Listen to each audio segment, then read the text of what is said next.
வணக்கம் and welcome back to Jai story box. இன்னைக்கு நம்ம கேட்க போற கதை இறையுதிர் காடுகளுடைய 3வது பாகம் தான் கேட்க போறோம். கதைக்குள்ள போகிறதுக்கு முன்னாடி என்னுடைய சேனல் நீங்க இதுவரை சப்ஸ்கிரைப் பண்ணலன்னா சப்ஸ்கிரைப் பண்ணிடுங்க. அப்படியே மறக்காம பக்கத்துல இருக்க அந்த பெல் ஐக்கானை பிரஸ் பண்ணுங்க. அப்பதான் நான் சொல்ற கதைகள் எல்லாம் உங்கள் காதுகளுக்கு வந்து சேரும். சரி, வாங்க நாம கதைக்குள்ள போகலாம். அத்தியாயம் 11. அன்று போகர் சனத்குமாரன் என்கிற தண்டபாணி குறித்து விரிவாக கூறத் தொடங்கினார். சீடர்களே, நிறைய கேள்விகளை எழுப்பினீர்கள். அவற்றுக்கான பதிலைத்தான் நான் கூறப்போகிறேன். நான் இப்பொழுது கூறப்போவது எனக்கு என் குரு கூறியது. நாம் இருக்கும் இந்த பொதினி எப்படி நிலக்கூறுகளால் சேர சோழ பாண்டிய மண்டலங்களுக்கு சம தூரத்தில் உள்ளதோ இது போலவே அதே சமயம் வேறுபட்ட பல சிறப்புகள் கொண்ட ஒரு மலையகம் ஒன்று இங்கிருந்து தென்மேற்கு திசையில் உள்ளது. சதுரகிரி என்பது அதன் பெயர். தூய தமிழில் சொல்வதானால் 4 மலையகம் எனலாம். என் போன்றோருக்கு அது சித்தன் காடு. சித்தனும் இறையாகிய சிவனும் வேறு வேறு இல்லை என்ற காரணத்தால் அது சிவன் காடும் கூட. அந்த காட்டில் ஏராளமான சித்தர்கள். அந்த காடு இலைகளை உதிர்ப்பதற்கு சமமாக இறை அம்சங்களையும் உதிர்க்கின்ற காடு. ஆதலால் அது ஒரு இறையுதிர் காடும் கூட. போகர் இறையுதிர் காடு என்ற புதிய பொருளில் சொன்னதை சீடர்கள் வெகுவாக ரசித்தனர். அரிய சொல் விளக்கம். இலையுதிர் காலத்தை அறிவோம், இலையுதிர் காட்டையும் அறிவோம். ஆனால் இறையுதிர் காடு எனும் பதப்பிரயோகமே புதிதாக உள்ளது என்றான் போகருக்கு மிகவும் பிடித்த அஞ்சுகன் என்கிற சீடன். ஆம், இது இறையுதிர் காடுதான்.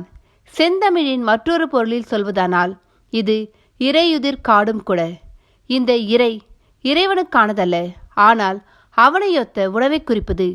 உயிர் வாழ்ந்திட தேவை உணவு என்னும் வகையில் உணவும் இறைவனுக்கு இணையானது என்று நாம் உணர்ந்து தெளியவே வல்லின இடையின ரகரங்களைக் கொண்டு இந்த சொல் அமைந்துள்ளது. அப்படிப்பட்ட இறையுதிர் காடு அமைந்த அந்த சித்தன் காடு என்னும் சதுரகிரியை ஆன்மீக உலகம் பூலோக கைலாயம் என்றும் கூறிடும். சதுரகிரி குறித்து தாங்கள் இத்தனை விளக்கம் தர காரணம் இருக்கிறது அஞ்சுகா. என் தேசாடனங்களில் சதுரகிரி யாத்திரையும் பொதிகை உலாவும் என்னை புடம் போட்டவை. எப்படி என்று கூற முடியுமா? இங்கேதான் நான் பல சித்தர் பெருமக்களை சந்தித்தேன். இந்த சதுரகிரியின் பருவ சூழல் சித்தர் கூட்டத்துக்கு மிகவும் ஏற்ற உண்டு. உரைப்பணிக்கும் நிறை வெப்பத்துக்கும் இடமின்றி அதே சமயம் இரண்டுக்கும் சிறிதும் இடம் தருகின்ற பருவங்களை கொண்டது இந்த சதுரகிரி. போகர் பேச்சோடு கூடிய செயலாக ஆசனத்தை மாற்றி போட்டு அமர்ந்து குக்குடாசன கோலத்தில் சீடர்களை பார்த்தார். பார்க்க கோழி ஒன்று அமர்ந்திருப்பது போல் காட்சி தரும் அந்த ஆசனம் உடல் மெலிதாக உள்ளவருக்கே சாத்தியம். அதிலும் ஒற்றை நாடியில் வற்றிய ஒற்றை நாடி என்றொரு ரகமுண்டு. அவர் தம் எலும்புகளை துல்லியமாக எண்ணிவிடலாம். ஆனாலும் சடைமுடி உடல் எடையை விடவே கூடுதலாக இருக்கும். கண்டு கண்டாக கட்டிக்கொண்டு இன்னொரு உடல் போல் தொங்கிக் கொண்டு கூடவே வரும். மிதமிஞ்சிய தாவத்தினாலும் அசைவற்ற தன்மையாலும் தலைமுடிகள் ஒட்டிக்கொண்டு பிறகு கட்டிக்கொண்டு அதற்கும் பிறகு அவர்கள் புரியும் குண்டலினி யோகத்தால் உச்சி குளிரப்போய் கல் போல் ஆகிவிடும். இந்த சடைமுடியால் இவர்கள் நம்மை சுற்றி ஊடாடும் பிரபஞ்ச கதிர்களை உடம்பினுள் புகாமல் தடுக்கவும் திருப்பி அனுப்பவும் வல்லவர்கள். பிரபஞ்ச கதிர்களால் நொடிக்கு நொடி ஆடுவிக்கப்படுவதே நம் தேகம். அந்த கதிர்கள் உட்புகுவது முடிகளால் தான். உடம்பில் சிரத்தின் மேல் முடிவடைவதால் அதை முடி என்றும், உள்ளோட்ட உயிர்மண்டை ஓட்டில் துளிர்ப்பதால் மயிர் என்றும் விളിக்கப்படும். மயிராகிய முடி போகர் பிரானிடமும் சடை கட்டி கொண்டு அவர் தவத்துக்கு சாட்சியாக காட்சி தந்தது. அந்த குக்குடாசனத்தில் அந்த சடை முடியும் ஒட்டி கிடந்தது. வகுப்பு காலங்களில் அவர் இதுபோல் ஆசனம் புரிவதும் அதை கண்டு மாணவர்கள் வியப்பதும் மிக சகஜம். அந்த ஆசனத்தை ஒட்டிய கேள்விகளும் எழும்பும். அதற்கான பதிலை சொல்லும் பொழுது பல யோக ரகசியங்கள் பட்டவர்த்தனமாகும். ஆனால் இப்பொழுது அவர் அந்த யோக ரகசியம் பக்கமே செல்லவில்லை. சனத்குமாரன் ஆகிய தண்டபாணி பற்றியும் பிரம்மன் சிவன் பற்றியும் கூற விழைந்தவர் இடையில் சதுரகிரி பற்றி கூறியதற்கும் காரணம் உண்டு. அங்கேதான் போகரின் குருவான காலங்கிநாதர் மோனதாவத்தில் இருக்கிறார். இமயவாசியான காலங்கிநாதர் சப்த ரிஷிகளோடும் நவநாயக சித்தர்களோடும் சத்சங்கம் நிகழ்த்தியவர். நான்மறை வேதங்களோடு அதன் கிளைகள் அவ்வளவையும் அவர்களிடம் கேட்டறிந்தவர். அப்படி அவர் அறிந்த ஒரு விஷயமே சனத்குமாரன் சிவகுமாரன் ஆன சம்பவம். ஆம் சீடர்களே, நான் சதுரகிரி பற்றி உரைக்க காரணம் உண்டு. அந்த சித்தன் காட்டில்தான், அந்த இறையுதிர் காட்டில்தான் நான் என் ஞான குருவான காலங்கிநாதரிடம் யோக பயிற்சிகளுடன் உபதேசமும் பெற்றேன். அவருக்கு சேவை செய்து அரிய பல காயக்கற்பங்களை நாங்கள் அவர் வழிகாட்டுதலில் தயாரித்த பொழுது உடம்பை வெல்லவே கற்பங்கள், ஆனால் சிலர் தவறாக உடம்பால் வெல்லவே கற்பங்கள் என்று பொருள் கொண்டு தங்கள் உடலையும் கற்பமாக்கி கொண்டு ஆசை மிகுந்த வாழ்வு வாழ சென்று விட்டனர். பாவம் அவர்கள் என்றார். ஒரு நாள் உடம்பை வெல்ல உடம்பால் வெல்ல என்று அவர் சொன்ன சொற்களை கூர்ந்து கவனித்த நான், இரண்டுக்கும் என்ன வேற்றுமை குருநாதா என்று கேட்டேன். அவரும் பதில் சொன்னார், இந்த உடம்பு என்பது திருமூலன் வரையில் ஒரு கோவில், கடுவெளி சித்தனோ வெறும் காற்றெடுத்த பை என்கிறான். எதுவாக இது உள்ளது என்பது உங்கள் உடம்பின் மூலக்கூறுகளையும் உங்களை ஈன்ற உங்கள் முன்னோர்களையும் பொறுத்தது. அது எப்படி இருப்பினும் போக உடம்பை அடக்காமல் ஒருவன் யோகியாக முடியாது. உடம்பை அதன் பொருட்டு அடக்குவதற்கே கற்பங்கள் பயன்பட வேண்டும்.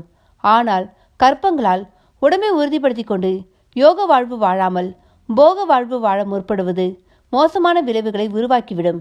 இவ்வகை மனிதர்கள் அசுர வித்துகளை ஜனித்துவிடும் ஆபத்தும் உண்டு. கற்பங்கள் ஒரு மனிதனை யோகியாக்கி பிரம்மரிஷி என்னும் பிரம்மசித்தனாக வேண்டும். அசுரம் தழைக்க பயன்பட்டு விடக்கூடாது. அப்பொழுதுதான் நானும் பிரம்மரிஷி என்னும் சொல்லை கேட்டேன். பிறகு பிரம்மரிஷிக்கு பொருள் கேட்டபொழுதுதான் சனத்குமாரன் ஆகிய தண்டபாணியின் விளைவை கூறினார் காலங்கிநாதர் என்னும் என் குரு.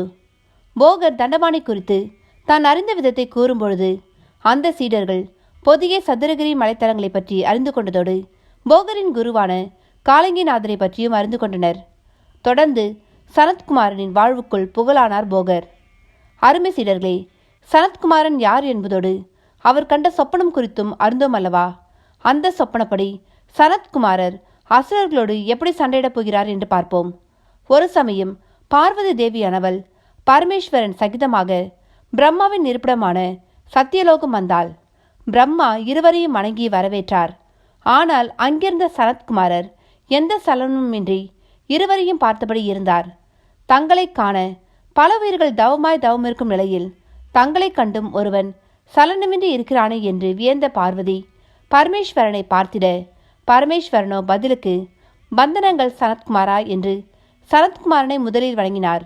இது பார்வதி தேவியை அதிர்ச்சிக்குள்ளாக்கியது. அதே சமயம் சனத்குமாரர் பதிலுக்கு ஒரு சிறு புன்னகை சிந்தியதோடு சரி. ஒருவர் வந்தனம் கூறிடும் பொழுது பதில் வந்தனம் கூறுவது தானே பண்பாடு. பிரம்மபுத்திரனுக்கு எப்படி இது கூட தெரியாமல் போயிற்று என்கிற கேள்வி பார்வதிக்குள் எழும்பிய நிலையில் பரமேஸ்வரனோ சனத்குமாரனிடம் உரையாட தொடங்கிவிட்டார். அந்த உரையாடல் மிகுந்த பொருளுடையது. சனத்குமாரா, எப்படி இருக்கிறாய் என்று அவர் கேட்க ஆரம்பமாயிற்று அவர்களின் உரையாடல். ஒரு பிரம்ம ரிஷியை பார்த்து இப்படி கேட்பதே பிழை என்பதை தாங்கள் அறியாதவரா சுவாமி என்று திருப்பி கேட்டார் சனத்குமாரர். இப்படித்தானே எப்பொழுதும் பேச்சு தொடங்குவோம். அப்படியாயின் பேசுங்கள். உன் பேச்சிலிருந்தும் சலனமில்லாத நோக்கிலிருந்தும் நீ முற்றி விளைந்த ஞானியாகி விட்டது தெரிகிறது. என்ன சனத்குமாரா, என் கருத்துக்கு பதில் கூறாமல் அமைதியாக இருக்கிறாய்? நான் உங்கள் கருத்தை ஆமோதித்தால் என்னை நானே ஞானியாக கருதுவது போலாகுமே. அதில் தவறொன்றும் இல்லையே. சரி, தவறு ரெண்டுமே எனக்கில்லை என்பதல்லவா என் நிலை. புரிகிறது. பிரம்மபுத்திரனான நீ பிரம்மஞானியாக சகலத்தையும் சமமாக நோக்கும் தன்மை கொண்டவனாக மிளகிறாய். உன்னை எண்ணி மகிழ்கிறேன். உன்னை சீடனாக பெற்றதற்காக பெருமிதமும் அடைகிறேன். இன்னமுமா இந்த பெருமித மகிழ்ச்சி இவையெல்லாம் உங்களுக்கு தேவைப்படுகின்றன? சனத்குமாரனின் கேள்வி பரமனை மட்டுமல்ல, பார்வதி தேவியையும் சற்று உலுக்கியது. இன்று அந்த சந்தோஷ் மிஸ்ரா என்பவரின் கட்டளை குரல் அங்கு இருப்பவர்களை எல்லாம் வேகமாக இயங்க வைத்தது. சற்று தள்ளி இயங்க ஆரம்பித்திருந்த ராட்சச மண்ணள்ளும் இயந்திரத்தை நோக்கி ஒருவர் ஓடினார். யோ, வண்டியை திருப்பிக்கிட்டு அந்த சமாதிக்கிட்ட வா, அதை இடிக்க சொல்கிறார் பாஸ் என்று அவர் கூறவும் அதை இயக்கி கொண்டிருந்தவர் முகத்தில் திகைப்பு. என்ன பார்க்குற, பாயா? அதுக்கு என்னங்க இப்போ அவசரம்? என்ன உனக்கு சென்டிமெண்ட்டா? இல்லைங்க, நம்பிக்கையா எங்கெங்கோ இருந்தெல்லாம் வந்து கும்பிடுறாங்க, அதனால சொன்னேன். அதுக்காக அங்கே கோவிலா கட்ட முடியும்? அங்கேதாயா பாஸோட கெஸ்ட் ஹவுஸ் வரப்போகுது, வாயா சொல்லிவிட்டு அவர் திரும்பி வந்தார். கையில் ஒரு ஃபைல் வைத்திருந்தார், கழுத்தில் ஒரு டை வேறு. அதை தளர்த்தியபடி அந்த சந்தோஷ் மிஸ்ரா அருகில் வந்து பணிவாக நின்றார். மண்ணள்ளும் இயந்திரமும் தனக்கே உண்டான சத்தத்தோடு தடதடவென வரத் தொடங்கிற்று. எல்லோரும் ஒரு மாதிரி பார்த்திட, அப்பொழுது பார்த்து சுவர் எட்டி குதித்த நிலையில் ஒரு வேட்டி சட்டைக்காரர் சமாதியை நோக்கி இயந்திரம் வருவதையும் சுற்றி கூட்டமாக பலரும் நிற்பதையும் பார்த்து பதிக்க ஆரம்பித்தார். அவர் கையில் பூஜை பொருட்கள். எதிர்பாராத ஒரு திருப்பம் போல் சமாதியை நெருங்கிவிட்ட அந்த இயந்திரம் பலத்த ஒரு சத்தத்துடன் அப்படியே நின்று என்ஜின் பகுதியிலிருந்து நீராவி போல் ஆவி காற்று பீச்சடிக்க தொடங்கியது. டை கட்டிய மனிதர் அதை பார்த்து கத்த ஆரம்பித்தார். என்னையா, என்னாச்சு? தெரியலிங்க, பேனட்டை திறந்து பார்த்தாதான் தெரியும். ரேடியேட்டரில் ஏதோ சிக்கலுங்க என்றபடியே அது இயக்கியவன் கீழிறங்கி வந்து பேனட்டை திறக்க முனைந்தான். குக்கர் காற்று போல இண்டிடுக்கெல்லாம் என்று சத்தம். பேனட்டை திறக்கவும் குப்பென ஆவி முகத்தில் அறையவும் தெரித்து பின்புறம் விழுந்தவன் அந்த மிஸ்ராவையும் தள்ளிவிட்டான். அவரும் மன்னிப்பு கேட்பது போல் சமாதி மேல் விழுந்தார். அப்படி விழுந்த நொடியில் அவர் உடம்பில் மின்சாரம் பாய்ந்தது போல் ஒரு அதிர்வு. உடனே அவரை கைத்தாங்களாக தூக்கி நிறுத்தினர். அவரும் தூசி தட்டிவிட்டு கொள்ள, சாரி சார், வெரி சாரி என்று அந்த இயந்திரத்தை இயக்கியவன் சொல்ல, இட்ஸ் ஓகே, இட்ஸ் ஓகே என்றபடியே திரும்பி சமாதியை பார்த்தார். சில நொடிகள் அவரிடம் ஒருவித மௌனம் மற்றும் சலனம்.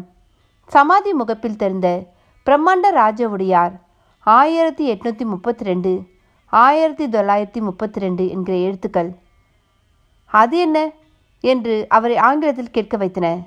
பதிலும் ஆங்கிலத்திலேயே அவருக்கு அளிக்கப்பட்டது. இது சமாதியில் இருக்கிற உடையார் பேர் சார்.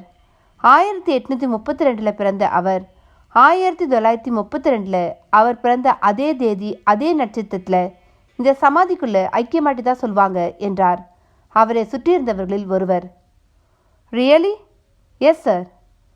அது சரி, இங்கே எதுக்கு பூஜையெல்லாம் நடக்குது? இது வழக்கமான சுடுகாட்டு சமாதி இல்லை சார், ஒரு சித்தன் சமாதி. சித்தன் மீன்ஸ்? உங்கள் வடநாட்டு பாஷையில் சொல்லணும்னா யோகி, ஏன் அகோரன்னும் சொல்லலாம் என்று தனக்கு தெரிந்ததை ஒருவர் சொல்லிக் கொண்டிருக்கும் பொழுதே ஒருவன் வேகமாக ஓடி வந்து, மூச்சு வாங்க சார், நம்ம இன்ஜினியர் ஒருத்தரை நட்டுவாக்கிலி கடிச்சிடுச்சு சார், வாயில நுரை தள்ளி விழுந்து துடிக்கிறார் சார் என்றான். வாட்? சந்தோஷ் மிஸ்ரா அடுத்த கட்ட திகைப்புக்கு செல்ல, another one bad incident sir என்று விளக்கமளித்தபடியே அங்கிருந்து ஓடத் தொடங்கினர் எல்லோரும்.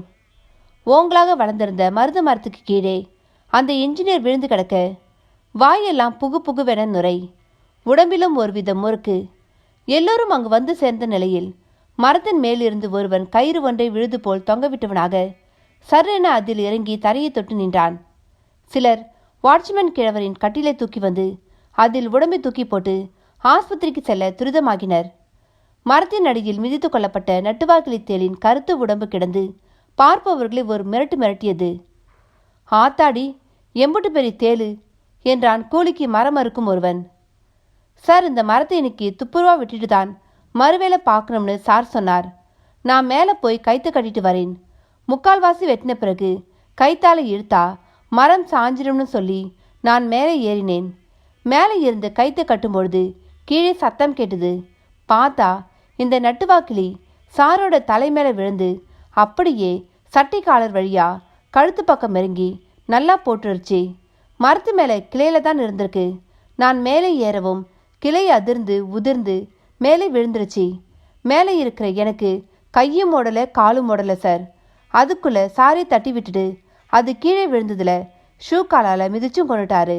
ஆனால் கழுத்துக்கிட்ட நல்லா கொட்டினதில் விஷம் விருன்னு ஏறி நுரை தள்ளிடுச்சு. சுருண்டு விழுந்துட்டார். மரத்திலிருந்து இறங்கியவனின் விளக்கம் மொழிபெயர்த்து சந்தோஷ் மிஸ்ராவுக்கு சொல்லப்படவும் அவரிடம் மீண்டும் ஒருவித அமைதி. அப்பொழுது அந்த காவல்கார கிழவர் அவர் முன்னால் வந்து நின்றார். உக்கிரமாக புலம்பத் தொடங்கினார். ஐயா முதலாளி, நான் சொல்கிறேன்னு தப்பாக நினைக்காதீங்க. இது வழக்கமான இடம் இல்லைங்க. இதுக்கு ஒரு பெரிய வரலாறு இருக்குதுங்க. இங்கே இருக்கிற மரமெல்லாம் காக்கா குருவி எச்சில்ல முளைச்சது இல்லைங்க. பொதிகை மலையில் முளைச்சி இங்கே வந்து நட்டு வளர்ந்த மரங்க. ஒவ்வொரு மரமுமே ஒரு சாமி. எப்பேற்பட்ட பஞ்ச காலத்திலையும் இந்த தோட்டம் தண்ணிக்கு தவிச்சதில்லை. இந்த மரங்க நல்லா இருந்தா பல விஷயங்கள் நல்லா இருக்கும். இதுங்க அழிஞ்சா பல விஷயங்க அழிஞ்சிடுங்க. தயவு செய்து இங்கே எதையும் அழிச்சு எந்த கட்டிடமும் கட்டாதீங்க. அப்படி கட்ட பார்த்தீங்கனாலும் உங்களால் முடியாது. என் சாமி கனவுல வந்து சொல்லிட்டாரு என்று வெடவெடுக்க சொன்ன அவர் பேச்சை ஒருவர் மிஸ்ராவுக்கு மொழிபெயர்த்தார். மிஸ்ரா அதற்கு மேல் அங்கு நிற்க தயாரில்லை. டை கட்டிய மனிதரை அருகில் அழைத்து ஸ்டாப் ஆல் த ஒர்க் என்று ஹஸ்கி வாய்ஸில் சொன்னவர் மாளிகை முகப்பில் நின்று கொண்டிருந்த அவரின் ஆடிக்கார் நோக்கி நடந்தார். நடக்கும்பொழுதே பலவித உத்தரவுகள். உச்சபட்சமாக அந்த பிரம்மாண்ட ராஜவுடையார் ஹிஸ்டரி எனக்கு தெரியணும் என்பதாகத்தான் இருந்தது. அவர் உத்தரவு மின்னல் வேகத்தில் எல்லோரையும் சென்றடைந்ததில் சத்தமும் புழுதியுமாக இருந்த அந்த பகுதி பந்து நடப்பது போல் ஒரு அமைதிக்கு சில நிமிடத்திலேயே வந்துவிட்டது. அவர் காரில் ஏறவும் அவரின் செக்ரட்டரி போன்ற ஒருவன் ஓடி வந்து முன் சீட்டில் ஏறிக்கொண்டான். வெள்ளை யூனிஃபார்மில் சட்டை தோள்பட்டிக்கு கலர் லூப் எல்லாம் வைத்து அணிந்திருந்த டிரைவரின் சட்டை முகப்பில் சந்தோஷ் மிஸ்ராவின் ப்ளூ மூன் குரூப்பின் அடையாளக்குறி BMG என்கிற காலிகிராஃபி எழுத்தில் மின்னிட டிரைவர் காரை கிளப்பினார். எல்லோரும் வழிவிட்ட நிலையில் நிதான வேகத்தில் சென்ற அந்த கார் மெயின் கேட்டை அடைந்த நிலையில் சக்கென சடன் பிரேக் பிடிக்கப்பட்டு ஒரு குலுங்கி நின்றது. வாட் நான்சென்ஸ் என்று சந்தோஷ் மிஸ்ரா கோபமாக கத்தவும் முன் சீட்டில் அமர்ந்திருந்த செக்ரட்டரி வெளிரிய முகத்தோடு திரும்பி வலது கையால் காருக்கு முன்னால் வெளியே பார்க்க சொன்னார். தலையை சற்று வளைத்து மிஸ்ராவும் இரு சீட்டுகளின் இடைவெளி வழியே வெளியே பார்க்கவும் நடுச்சாலை மேல் அந்த 12 அடி நீள நாகம் 3 அடி உயரம் ஒரு கைத்தடி போல் எழும்பி நின்ற நிலையில் காரை பார்த்து கொண்டிருந்தது. மிஸ்ரா முகம் பயத்துக்கு இலக்கணம் படைக்க விரும்பியது போல் மாறிட அந்த பாம்பும் தழைந்து சாலை மேல் ஓடி அருகில் இருந்த புதர்களில் புகுந்து மறைந்து போனது. வியர்த்து போன டிரைவரும் காரை மெல்ல கிளப்பினார். சந்தோஷ் மிஸ்ரா திரும்பி பின்புற கண்ணாடி வழியாக அந்த பிரம்மாண்ட பங்களாவை பார்த்தார். நான் ஒரு புதிர்களின் கொட்டாரம், மர்மங்களின் நிலைக்கலன் என்பது போல் அது அவர் பார்வையில் சுருங்கத் தொடங்கியது. செங்குன்றம் எனப்படும் ரெட் ஹில்ஸை கடந்து 4 வழி பாதையிலிருந்து பிரிந்து சென்ற ஒரு சர்வீஸ் ரோட்டின் ஓரத்தில் இருந்தது அந்த மார்பிள் குடோன். வெட்டவெளியில் குப்பல் குப்பலாக ஒழுங்கில்லாத சதுரங்களில் மார்பிள் கற்கள் ஆயிரக்கணக்கில் கண்ணில் பட்ட நிலையில் வர்த்தக கட்டடம் ஆஸ்பெஸ்டாஸ் கூரையோடு ஒரு பக்கமாக இருந்தது. அதனுள் நுழைய முயன்றது பாரதியின் கார். கான்ட்ராக்ட் செக்யூரிட்டி கார்டு கதவை திறந்து விடாமல் அருகில் வந்து பார்த்தான். சர்ரென கண்ணாடி இறங்கிட அவனை பார்த்த கணேச பாண்டியன், கதவை திறையா, எம்பி மக வந்திருக்காங்க, உனக்கு தகவல் தரலையா என்று கேட்கவும் தான் கதவு திறக்கப்பட்டது. கப்பிச்சாலை, கார் கடக்கவும் புழுதி கவலங்கள் செக்யூரிட்டியின் கண்களை கருக்கிவிட்டன. கடந்து சென்ற காரிலிருந்து பாரதியும் உதிர்ந்தாள். சுடிதாரில் துப்பட்டாவை கழுத்தை சுற்றவிட்டு தொங்கவிட்டிருந்தாள். கணேச பாண்டியனும் இறங்கி உள்ளே அழைத்து சென்றார். எதிரில் ஒருவர் செல்போனில் பேசியபடியே வந்தவராக வாங்க பாண்டி என்று கூறிவிட்டு போனில் திரும்பவும் நான் அப்புறம் பேசுறேன் என்றவராக கட் செய்தார். பின் முன் நடந்தார். உள்ளேயும் மார்பிள் கற்கள் சரித்து வைக்கப்பட்டிருந்தன. நடக்கும்பொழுது உருவத்தை அப்படியே பிரதிபலித்தன. பாரதியை பார்த்த சிலர் முகத்தில் வியப்பு. உள்ளே ஒரு ஏசி அறை. அறை வாசலில் சட்டை பட்டன் போடாமல் மார்பை காட்டிக்கொண்டு ஜீன்ஸ் பேண்ட் அணிந்த ஒருவன் மேலும் கீழுமாக பார்த்தான் கணேச பாண்டியை. அப்படியே பாரதியையும். நீங்க தான் அந்த எம்பி பார்த்தியா? ஆமாம், போங்க என்று கதவை திறந்து விட்டான். உள்ளே ஃபுல் ஏசி. குளிர் கண்களில் ஏறி சில்லிட்டது. அறைக்குள் ஒரு நாற்காலியில் தலை கை என்று பல இடங்களில் கட்டோடு அந்த வேங்கையன். என்ன வேங்கையா, உன்னை பிடிக்கப்பட்ட பாட்டுக்கு அமெரிக்கா ஜனாதிபதியே பார்க்கலாம்ங்கிற அளவுக்கு கஷ்டப்படுத்தியேப்பா. கணேச பாண்டியனின் குரலில் பரிச்சயமும் கிண்டலும் அதனூடே ஒரு நூலளவு கோபமும் இழையொடிற்று. விஷயத்துக்கு வா பாண்டி, என்ன மேட்டர்? அது சரி, பாப்பா யார் தெரியும்ல? ஏன் தெரியாம? அதான் ஃபோன்லேயே சொல்லிட்டியே. Take your seat madam. நான் உட்காந்து உன்னை பேட்டி எடுக்க வரல, வான் பண்ண வந்திருக்கேன். பாரதியிடம் ஆரம்பமே அதகலமாக இருந்தது. அது வேங்கையனையும் ஊசியாக குத்தியதில் கணேச பாண்டியை தான் அடுத்து வெறித்தான். பாப்பா கொஞ்சம் பார்த்து பேசுங்க. ஐயா கூட வேங்கையன்கிட்ட ரொம்ப மரியாதை தான் பேசுவார். இவன்கிட்ட மரியாதையாக பேசி என்ன புண்ணியம்? அந்த குமாரசாமி கிட்ட மரியாதையாக நடந்திருக்கணும். இப்போ அவர் உயிர் போய் அந்த குடும்பமே நிலைக்குலைஞ்சு கிடக்குதே. பாரதி துளியும் அடங்காமல் கோபத்தை பீரிட விட்டாள். சொத்த உடம்பு அட்டாக் வந்து பூட்டான், அதுக்கு நான் என்ன பண்ணுவேன்? வேங்கையனும் பாரதிக்கு எதிர்ப்பான துணியில் வேகமாக பதில் சொன்னான். அதுக்கு காரணம் நீ, உன்னோட பித்தலாட்டம். நிஜமா சொல்லு, அது உன்னிடமா? பின்ன அசால்ட்டாக திருப்பி கேட்டான் வேங்கையன். பாரதி அவனிடம் அந்த பதிலை துளியும் எதிர்பார்க்கவில்லை. கணேச பாண்டிக்கும் தர்ம சங்கடமாகிவிட்டது. வேங்கையா, வேண்டாம். பாப்பா கோபத்தில் ஒரு அர்த்தம் இருக்கு. ஆனால் நீ இப்படி பேசுறது சரியில்லை. பாண்டி, நான் இப்போ செம காண்டில் இருக்கேன். என்னை போட்டுத்தல ராஜா ஃபாதர் குரூப் அலன்னு அலைஞ்சிட்ருக்காங்க. எனக்கு இப்போ என் உசுறு தான் பெருசு. இப்போ போய் அந்த முடிஞ்சு போனவனை பற்றி பேசிகிட்டு இருக்கலாம், எனக்கு நேரம் இல்லை. நல்ல நேரத்தில் நீ இவங்களை கூட்டிக்கிட்டு கிளம்பு என்றபடியே ஒரு சிகரெட்டை எடுத்து ஒரு கையாலேயே இதழில் சருகி நெருப்புக்கு முயல ஒரு அடியால் நெருங்கி வந்து தன் சிகார் லைட்டை பற்ற வைத்து வேங்கையன் புகையை உமிழ வழி செய்தான். ஏசி ரூமில் சிகரெட் பிடிக்கிறியே, உனக்கு அறிவில்லை? பாரதி அவனை துளியும் பொருட்படுத்தாமல் கேட்கவும் ஒரு முறை முறைத்தான். முறைக்காத, உன் உயிருக்கு ஆபத்து இருக்கலாம், அது நீ தேடிக்கிட்ட விஷயம். நான் இப்போ வந்திருக்கிறது அந்த போலி பத்திரத்தை வாங்கி கிழிச்சு போட. அந்த பத்திரம் எங்க? இந்த பார்மா, நான் இப்போ இருக்கிற நிலையில் நீ இப்போ என்னை பார்க்க வந்ததே தப்பு. அத்தொட்டு அந்த போலி பத்திரம் அதை கிழிக்கணும்னு சொல்கிறதெல்லாம் ரொம்ப ஓவர். உங்கள் அப்பாவே வந்து வேணாம் வேங்கையான்னு சொன்னாலும் நான் கேட்குற ஆள் கிடையாது. ஒன்று வேணா பண்ணு, அந்த இடத்தோட மார்க்கெட் ரேட்டில் பாதியை கொடு, போதும், பத்திரத்தை கொடுக்குறேன். கிழிச்சு போடு, இல்லை வீசிக்கி கூட போட்டுக்கோ, இப்போ கிளம்பு. அசால்ட்டாக பேசினான் வேங்கையன். பாரதிக்கு ரத்தம் கொதித்தது. கணேச பாண்டியும் வேங்கையனின் அந்த அதிரடி பேச்சை எதிர்பார்க்கவில்லை. வேங்கையா, நீ பேசுறது சரியில்லை. குமாரசாமி ஒன்றும் சாதாரணமாக சாகல. முருக படத்துக்கு முன்னால் நின்று சாபம் கொடுத்துட்டு தான் செத்து போயிருக்காரு. அதுக்கு தகுந்த மாதிரி ஐயாவும் இப்போ படுத்து படிக்கல. உனக்கும் உன் எதிரிகளால் காயங்க. தப்பை திருத்திக்கிட்டா நீ பிழைச்சிக்குவ, இல்லை ரொம்ப கஷ்டப்படுவ என்ற கணேச பாண்டியனின் பேச்சு வேங்கையனை சிரிக்கத்தான் விட்டது. இலை பாண்டி, விட்ட ஆவை வந்து சினிமாவில் வர்ற மாதிரி பழிக்கு பழி வாங்கணும்னு கூட சொல்லுவ போல தெரியுதே. எந்த காலத்தில் இருந்துக்கிட்டு என்ன பேசுகிற நீ? முதல்ல இந்த பொண்ணை கூட்டிக்கிட்டு இடத்தை காலி பண்ணு. அணைய இருந்த சிகரெட்டை இழுத்து புகையை கொப்புளித்தான். பாரதியும் அதற்கு மேல் நின்று அவனோட பேச தயாரில்லை. பாண்டியனே, கிளம்புங்க. இவனை நான் எப்படி சந்திக்கணுமோ அப்படி சந்திக்கிறேன் என்றபடியே வேகமாக அந்த ஏசி அறை கதவை திறந்து கொண்டு வெளியே சென்றாள். கணேச பாண்டியனும் வேங்கனை முறைத்து பார்த்தபடியே பாரதியை தொடர்ந்த நிலையில் அவன் கைபேசியில் அழைப்பொலி எடுத்து காதில் வைத்தபடியே நடந்தவன் முகத்தில் ஏராள அதிர்ச்சி. அத்தியாயம் 12. அன்று சனத்குமாரர் கேட்ட கேள்வி மிக முதிர்ச்சியான கேள்வி. பெருமிதம், மகிழ்ச்சி, கோபம், சலனம் எல்லாமே உணர்வு சார்ந்தவை, சற்றே அறிவும் சார்ந்தவை. இன்னும் சொல்லப்போனால் வாழத் தொடங்கிவிட்டால் இவை இல்லாமல் வாழ இயலாது. இவை அனைத்தையும் ஒருவர் முற்றாய் துறக்கும் ஒரு செயலுக்கு பெயரே துறவு. துறவியோ தவத்தில் அசைவதே இல்லை, அசைவதானே வாழ்வு. அந்த வகையில் பார்த்தால் ஒரு துறவி தவத்தின் பொழுது வாழ்வதே இல்லை. வாழ்வை ஏதோ ஒரு காரணத்துக்காக மறுத்துவிட்டதன் எதிரொலியே துறவு. பெரும்பாலான துறவிகள் எவற்றையெல்லாம் துறந்து யாரை இலக்காக வைத்து தவம் செய்கிறார்களோ அந்த இலக்காக இருப்பவனை ஈசன். அந்த ஈசனை பெருமிதம், மகிழ்ச்சி போன்ற உணர்வுகளுக்கு ஆளாகிடும் பொழுது அதை சனத்குமாரர் கேள்வியால் கேட்டதும் சரிதானே. ஆனாலும் சனத்குமாரருக்கு இது ஈசனின் திருவிளையாடல் என்பது அப்பொழுது தெரியவில்லை. ஈசனும் தன் திருவிளையாடலை தொடர்ந்தார். சனத்குமாரா, உன் முதிர்ந்த கேள்வி என்னை வியக்க வைக்கிறது. நான் கூட பல சமயங்களில் அசைவற்ற ஒரு யோகித்தான். ஆனால் அசைந்து இயங்க தொடங்கிடும் பொழுது இந்த உணர்வுகளை கட்டுப்படுத்த நான் விரும்புவதில்லை. உன் பொருட்டு நான் மகிழ்ச்சியும் பெருமிதமும் அடையக்கூடாதா என்ன என்று கேட்டார். மகிழ்ச்சியோ பெருமிதமோ நீடித்த தன்மை கொண்டதல்லவே. அமைதியும் சாந்தமும் அப்படியல்ல. அதை தருவதும் பெறுவதுமே உகந்த செயல் என்பது என் எண்ணம். அழகாக சொன்னாய். அமைதியும் சாந்தமும் தான் சாஸ்திரமானவை.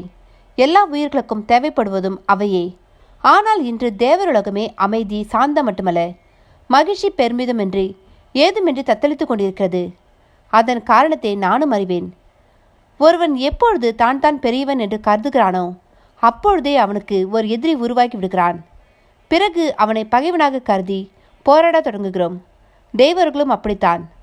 அசுரர்களை உருவாக்கி போரிடுகிறார்கள். போர் வந்துவிட்டாலே மகிழ்ச்சிக்கும் அமைதிக்கும் இடமிருக்காதே. சனத்குமாரரின் தெளிவான பதில் சிவபெருமானுக்கு புன்னகையை மட்டுமே அளித்தது. ஆனால் பார்வதி தேவிக்கோ அது சற்று அதிக பிரசங்கமாக தோன்றியது. தேவர்கள் பாடாய்ப்பட காரணம் சூரபத்மன் என்னும் அசுரனும் அவன் தம்பிகளான சிங்கமுகாசுரனும் தாரகாசுரனும் ஆவர். இதில் சூரபத்மன் பலத்தோடு திகழ காரணம் அவன் பெற்ற விசேஷ வரசித்தி. தன்னையே துண்டு துண்டாக வெட்டி யாகத்தீயில் போட்டு அதே ஈசனுக்கான அவிர்வாகமாக அளித்து ஈசனை தன் முன் தோன்றிட செய்தவன் சூரபத்மன். அந்த வேள்வி நெருப்பை ஈசனார் தன் சட்டைக்குள் அடங்கி கிடந்த கங்கையை பாய செய்து அணைத்து அவனை புண்ணியனாக்கியதோடு இரவா வரத்துக்கு இணையாக அவன் கேட்ட வரத்தை தன் அம்சத்தாலோ அல்லது சக்தியின் ஆயுதத்தாலோ அன்றி வேறு எதனாலும் மரணமில்லை என்று அவனுக்கு அருளியதோடு உலகானத்தையும் ஒரு குடையின் கீழ் அவன் ஆளும்படியான வரத்தையும் அருளிவிட்டார். இப்பொழுது அப்படி வரமளித்துவிட்ட காரணத்தினாலேயே தேவருலகம் பாடாப்படுவதை கண்டு நிற்கும் வேளையில் சனத்குமாரர் சொன்ன கருத்து, ஈசனாரே, இப்படியா ஒரு வரம் தருவீர் என்று கேட்பது போல் இருந்தது. ஆனால் பிரம்மாவுக்கு ஈசனாரின் அந்த கணித பேச்சுக்கு காரணம் தெரிந்திருந்தது. சனத்குமாரரும் அசுரர்களோடு போரிடுவது போல் கனவு கண்டுள்ளாரே, ஒரு பிரம்மஞானி காண்பது நினைப்பது என்று எல்லாமே அப்படியே பழித்தாக வேண்டுமே, அதற்கேற்பதானே அடுத்தடுத்தும் நடக்கும். சனத்குமாரா, உன் ஒவ்வொரு சொல்லும் என்னை புலகாங்கிதப்படுத்துகிறது. பிரம்மனுக்கு இப்படி ஒரு புத்திரனா என பிரம்மாவின் மீதே எனக்கு பொறாமையும் ஏற்படுத்துகிறது. நான் என்ன உன்னைப்போல் எதன் மேலும் பற்று பாசம் வைக்க பிரம்மஞானியா? தேவர்கள், கிண்ணரர், கிம்புருடர், நாகர், யட்சர், கந்தர்வர், மானுடர் என சகலருக்கும் நான் இஷ்ட தெய்வமாகவும் அவர்களுக்கு அருள வேண்டிய கடப்பாடு உடையவனாகவும் அளவா இருக்கிறேன். இப்படி இருப்பதால் உன்போல் இருக்க என்னால் இயலவில்லை. ஆனாலும் நீ இப்படி இருப்பது அசாத்தியம். எனவே உன்னை பாராட்டி உனக்கு ஏதாவது தர விரும்புகிறேன். என்ன வரம் வேண்டுமோ கேள் என்று நெஞ்சு நிமிர்த்தினார் ஈசனார். முதல் முறையாக அதை பார்த்து தன்னையும் மீறி அரை சிரிப்பு சிரித்தார் சனத்குமாரர். என்னப்பா சிரிக்கிறாய்? நான் எங்கே சிரித்தேன்? சிரிக்க செய்தது தாங்களே. குறை இருப்பவருக்கே வரம் தேவைப்படும். ஒரு பிரம்மஞானிக்கு குறை ஏது? குறைவில்லாதவனுக்கு எதற்கு வரம்? சனத்குமாரரின் பதில் பார்வதியை மேலும் சலனப்படுத்திவிட்டது. இப்படி ஒரு பதிலால் ஈசனார் அவமதிப்புக்கு ஆளாகிவிட்டதாக கூட கருதினாள். ஆனால் ஈசனார் போக்கே வேறு விதமாக இருந்தது. அருமை சனத்குமாரா, எனக்கு நினைவு தெரிந்து நான் வரம் தருகிறேன் என்று கூறியும் எனக்கு எந்தவிதமான ஒரு குறையும் இல்லை என்று கூறி என்னை மேலும் வியப்புக்குள்ளாகிவிட்டாய். உனக்குள்ளேயே நீ நிறைந்து வழிகிறாய். இப்படி சொன்ன வகையில் எனக்கு தான் குறை ஏற்பட்டுவிட்டது. ஏற்கனவே தேவர்களால் சலனம், அதோடு இந்த குறையும் சேர்க்கிறது என்று கூறினார். அப்படி சொல்லாதீர்கள். ஒரு பிரம்மஞானி தன் பொருட்டு ஒருவருக்கு குறை ஏற்பட காரணமாக இருந்து விடக்கூடாது. அதிலும் சர்வேஸ்வரனான உங்களுக்கே குறை என்றால் அது எல்லா உயிர்களுக்குமான குறை. நான் பொருட்படுத்தாவிட்டாலும் எனக்கே அது குறைவை உண்டாக்கிவிடும். உங்கள் குறை தீர என்னால் இயலுமாயின் நான் காத்திருக்கிறேன் என்ற சனத்குமாரரின் பேச்சு ஈசனாரை இதற்காகத்தானே இங்கே நான் வந்தேன் என்கிற எண்ணத்தோடு, ஆஹா, நீ இப்படி சொன்னதே போதும், அந்த குறை தீர்ந்துவிடும் என்கிற நம்பிக்கை எனக்கு வந்துவிட்டது என்று பேச வைத்தது. உங்கள் நம்பிக்கை பொய்க்கக்கூடாது. நான் என்ன செய்ய வேண்டும்? நீ இப்படி கேட்பது எனக்கு எவ்வளோ மகிழ்ச்சியாக உள்ளது தெரியுமா? உங்கள் மகிழ்ச்சி உலக உயிர்களின் மகிழ்ச்சி அல்லவா? அது நீடித்து நிலைக்க வேண்டுமென்றால் நீ எனக்கு மகனாக வந்து பிறக்க வேண்டும். ஈசனார் அப்படி ஒரு விருப்பம் தெரிவிக்கவும் பார்வதி தேவிக்கு அதிர்ச்சி. ஆனால் சனத்குமாரரோ, அதுவே உம் விருப்பமும் தேவையும் என்றால் அவ்வாறே ஆகட்டும், ஆயினும் இம்மட்டில் ஒரு நெறி எனக்குண்டு என்று பீடிகை போட்டார். அது என்னவென்று கூறு சனத்குமாரா. தாங்களே என்னை மகனாக பெற விரும்பினீர். பார்வதி தேவியார் விரும்பியது போல் தெரியவில்லை. எனவே உங்களுக்கு மட்டுமே நான் மகவாக பிறக்க இயலும் என்றார். உன் விருப்பப்படியே ஆகட்டும். ஒரு பிரம்மஞானி சுத்தமான அக்னிக்கு ஒப்பானவன். எனவே நானும் என் நெற்றிச்சுடர் வழியாக உன்னை உள்வாங்கி படைப்பேன். அதற்கேற்ப அனைத்தும் நடக்கட்டும். ஈசனார் அப்படி சொன்னதன் பிறகே பார்வதிக்கு அவரின் திருவிளையாடல் புரிந்தது. நெற்றி சுடரொளி ஒரு பிரம்மஞானியை பிரசவிக்கும் பட்சத்தில் அவனால் மட்டுமே சூரபத்மன் போன்ற வரசித்தி பெற்ற மமதை உள்ளவனை அழிக்க இயலும். அசுரர்கள் எப்பொழுதும் அப்பொழுதுள்ள நிலையை மனதில் வைத்தும் அவ்வேளையிலான அறிவை வைத்துமே வரம் கேட்பர். எப்பொழுதும் இரவா வரமும் விரும்பிடும் வண்ணம் வாழ்வதுமே அவர்கள் விருப்பம். இதில் இரவா வரம் தந்திட எவருக்கும் அனுமதி இல்லை. அதற்கிணையான வரத்தை கேட்டு பெற்றுக்கொள்ளலாம். அதற்கிணையானது எனும்பொழுது 7-14 உலகங்களில் உள்ள எவராலும் எதனாலும் மரணம் நேரக்கூடாது என்று கேட்பதே உச்சபட்சமாகும். கூடுதலாக தேவர்களால் மூவர்களால் என்பதை சேர்த்துக்கொள்வர். அப்படியெல்லாம் கேட்டும் அழிந்தவர் உண்டு. எனவே பல படிகள் மேலே சென்று இதுவரை பிறந்த இனி பிறக்கப் போகின்ற எவராலும் என்று ஒரு வரத்தை சேர்த்து கொண்டு வரம் கேட்பர். சூரபத்மனும் அப்படி ஒரு வரசத்தி கொண்டிருந்தான். சிவபெருமானின் அம்சம் மற்றும் சக்தியின் ஆயுதத்தால் அன்றி வேறு எதனாலும் அவனுக்கு மரணமில்லை. பிறப்பது என்றாலே ஆண் பெண் சேர்க்கை நிகழ வேண்டும். அது இயற்கை நேதி. பரம்பொருளோ இந்த நேதியை மீறாமல் அதே சமயம் புதியதொரு வழிமுறையை உருவாக்கும். அப்படி அதனால் உருவாக்க முடியும் என்பதை அசுரம் யூகிக்க தவறிவிடும். சூரபத்மனும் அப்படி தவறிய ஒருவனே. அவனது புத்திசாலித்தனமான வரசித்தியை ஒரு பிரம்மகுமாரர் அக்னியில் கலந்து கார்த்திகை சுடராய் கார்த்திகேயன் என்கிற அழகு முருகன் பிறக்கவும் காரணமானது. நெருப்பு பிறப்பை தந்தது. அதுவரை ஒதுங்கியிருந்த பார்வதியோ தன் சக்தியை திரட்டி அந்த உடலுக்கு தந்தாள். பிறகு அதன் வடிவாக வேலினை தந்தாள். பிரம்மா விஷ்ணுவின் நாபியில் தோன்றியவர். பிரம்மாவிடம் தோன்றியவர் சனத்குமாரர்.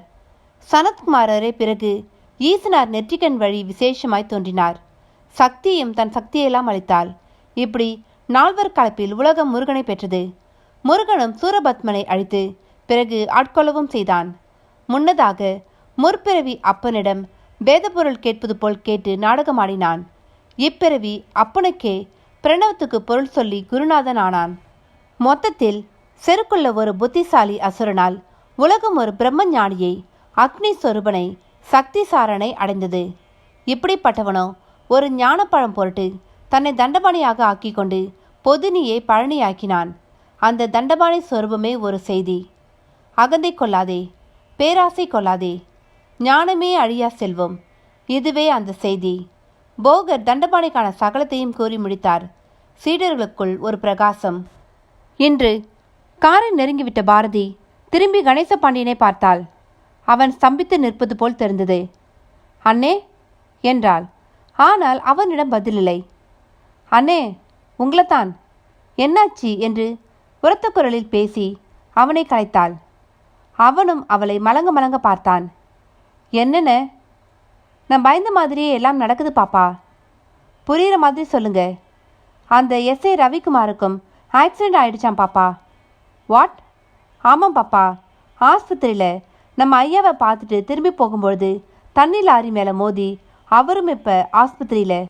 ரியலி? இப்போ தான் தகவல் வந்துச்சு பாப்பா. உண்மையாவான்னு கேட்டா நான் என்னத்தை சொல்ல? அதில் ஒரு ஆச்சரியம் என்ன தெரியுமா? என்ன? அந்த தண்ணி லாரி பேரு வேல்முருகன் வாட்டர் சப்ளையாம். பாரதியால் அதற்கு பிறகு கணேசபாண்டியனிடம் எதையுமே பேச முடியவில்லை. மௌனமாக காரில் ஏறி அமர்ந்தாள்.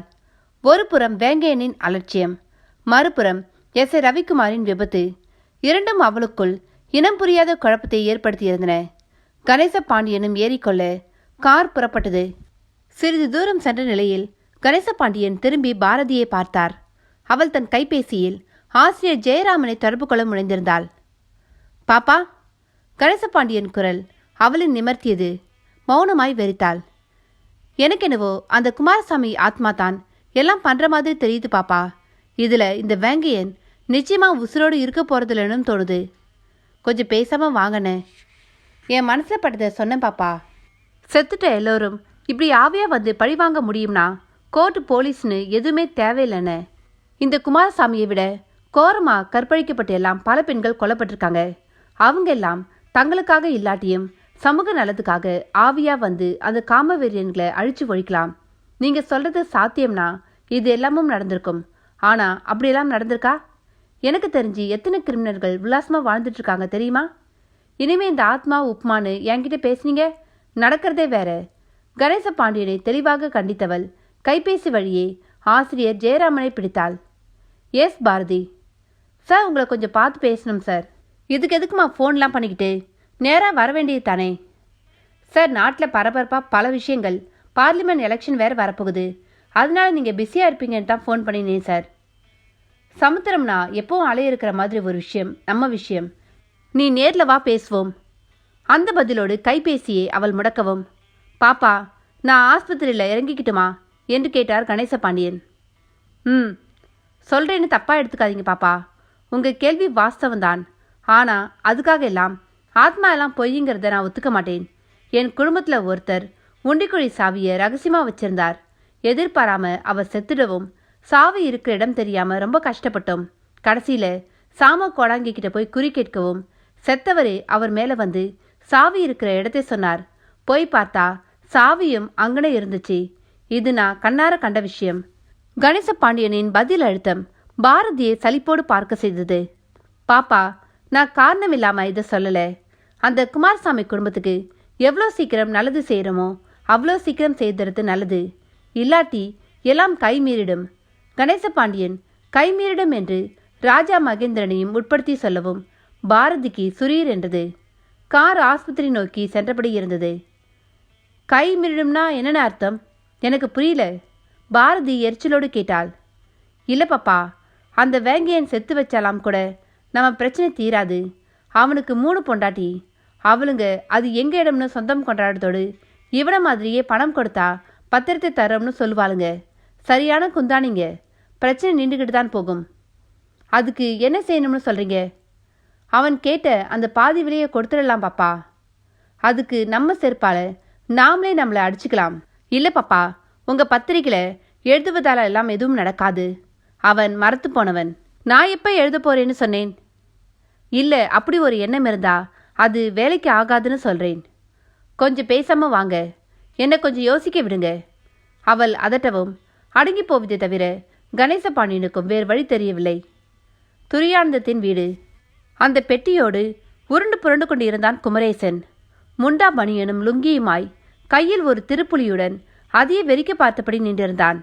கழுத்து மார்பெல்லாம் கசகசவென வியர்வை. அப்பொழுது மொப்பைட்டின் தினசான சத்தம் கேட்கவும் திரும்பினான். துரியானந்தம் தான் வந்திருந்தான். மொப்பைட் முகப்பில் இரட்டை இலை சின்னத்தின் வரைவு, ரெஜிஸ்ட்ரேஷன் நம்பர் பிளேட்டில் இதயக்கனி, எம்ஜிஆரின் பெரிய கூலிங் கிளாஸ் அணிந்த முகம்.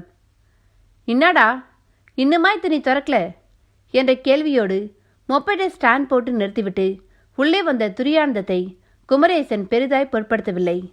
மாறாக பெட்டியின் முகப்பில் மேல் முகட்டிலிருந்த அந்த வரிசையான ஒரு விரல் நுழையும்படியான துவாரங்கள் அவனை ஒரு விஞ்ஞானியைப் போல் ஆக்கிவிட்டிருந்தன. நெற்றியில் பூரான் கணக்காய் நெரிசல். அந்த பெட்டியிடம் விபூதி வாசம் மட்டும் அடங்கவே இல்லை. என்னடா பொட்டி இது, வினோதமா இருக்கு. 90 வாசனை இன்னும் இன்னாம அடிச்சிட்டு இருக்கு பாத்தியா என்றபடியே சட்டையை காட்டி சுவரின் ஆணிக்காதில் மாட்டினான் துரியானந்தம். நைனா, இதை நான் விடுறதா இல்லை நைனா. உள்ளார ஸ்க்ரூ இருக்குது நைனா, ஆனா சுத்திக்கினே இருக்கு, வெளியே வர மாட்டேங்குது. டாப்பையும் திறக்க முடியல. நம்ம பூட்டு ரிப்பேர் அக்பர் பாயை கூட்டிகிட்டு வந்து காட்டிப்பாரு. ஐயோ நைனா, அந்த ஆள் திறந்துட்டானு வையே, தொட்டு ஒப்பம் பண்ணி உள்ளே என்ன இருக்குன்னு பார்க்காம விடுவானா? நீ எல்லாம் பார்க்கக்கூடாதுன்னா டவுட் ஆவான். ரப்சர் நைனா. அதுவும் சரிதான். உள்ளார அப்படி என்னதாண்டா இருக்கும்? சித்தர் சாமி பொட்டி, வேறு மூலிகைன்னு கண்டதெல்லாம் இருக்குமோ? அந்த கருமத்தை எல்லாம் இன்னாத்துக்கு இப்படி ஒரு பொட்டியில் வச்சு பூட்டணும். ஆமால, நீ சொல்றதும் சரிதான். இருவரும் பெட்டி குறித்து பேசிக்கொண்டிருக்கும் பொழுது குடுகுடுப்பைக்காரன் ஒருவன் வாசல் புறம் வந்து நின்று தன் குடுகுடுப்பியை குலுக்க ஆரம்பித்தான். நேராக வாசலில் நின்று உள்ளே பெட்டியை பார்த்தவன் அப்படியே குடுகுடுப்பை குலுக்குவதை மெல்ல நிறுத்தி மிக கூர்மையாக பார்த்தான். என்ன நைனா, இவன் ஆட்டத்தை நிறுத்திட்டு குறுகுறுன்னு பார்க்குறான் என்று குமரேசன் கேட்க, பொருடா என்ன சொல்றான்னு பார்ப்போம் என்று துரியானந்தம் பேச, ஆனால் அவன் எதிர்பார்த்தது போல் குடுகுடுப்பைக்காரன் எதுவும் சொல்லவில்லை. மாறாக, போயிடுறேன் சாமி, போயிடுறேன், இந்த தெரு பக்கமே நான் வரல என்று கையெடுத்து கும்பிட்டவனாய் தனக்குத்தானே பேசிக்கொண்டு திரும்பி வேகமாய் நடக்கத் தொடங்கினான். துரியானந்தத்தை அவன் செய்கை வெலவெலக்க வைத்துவிட்டது.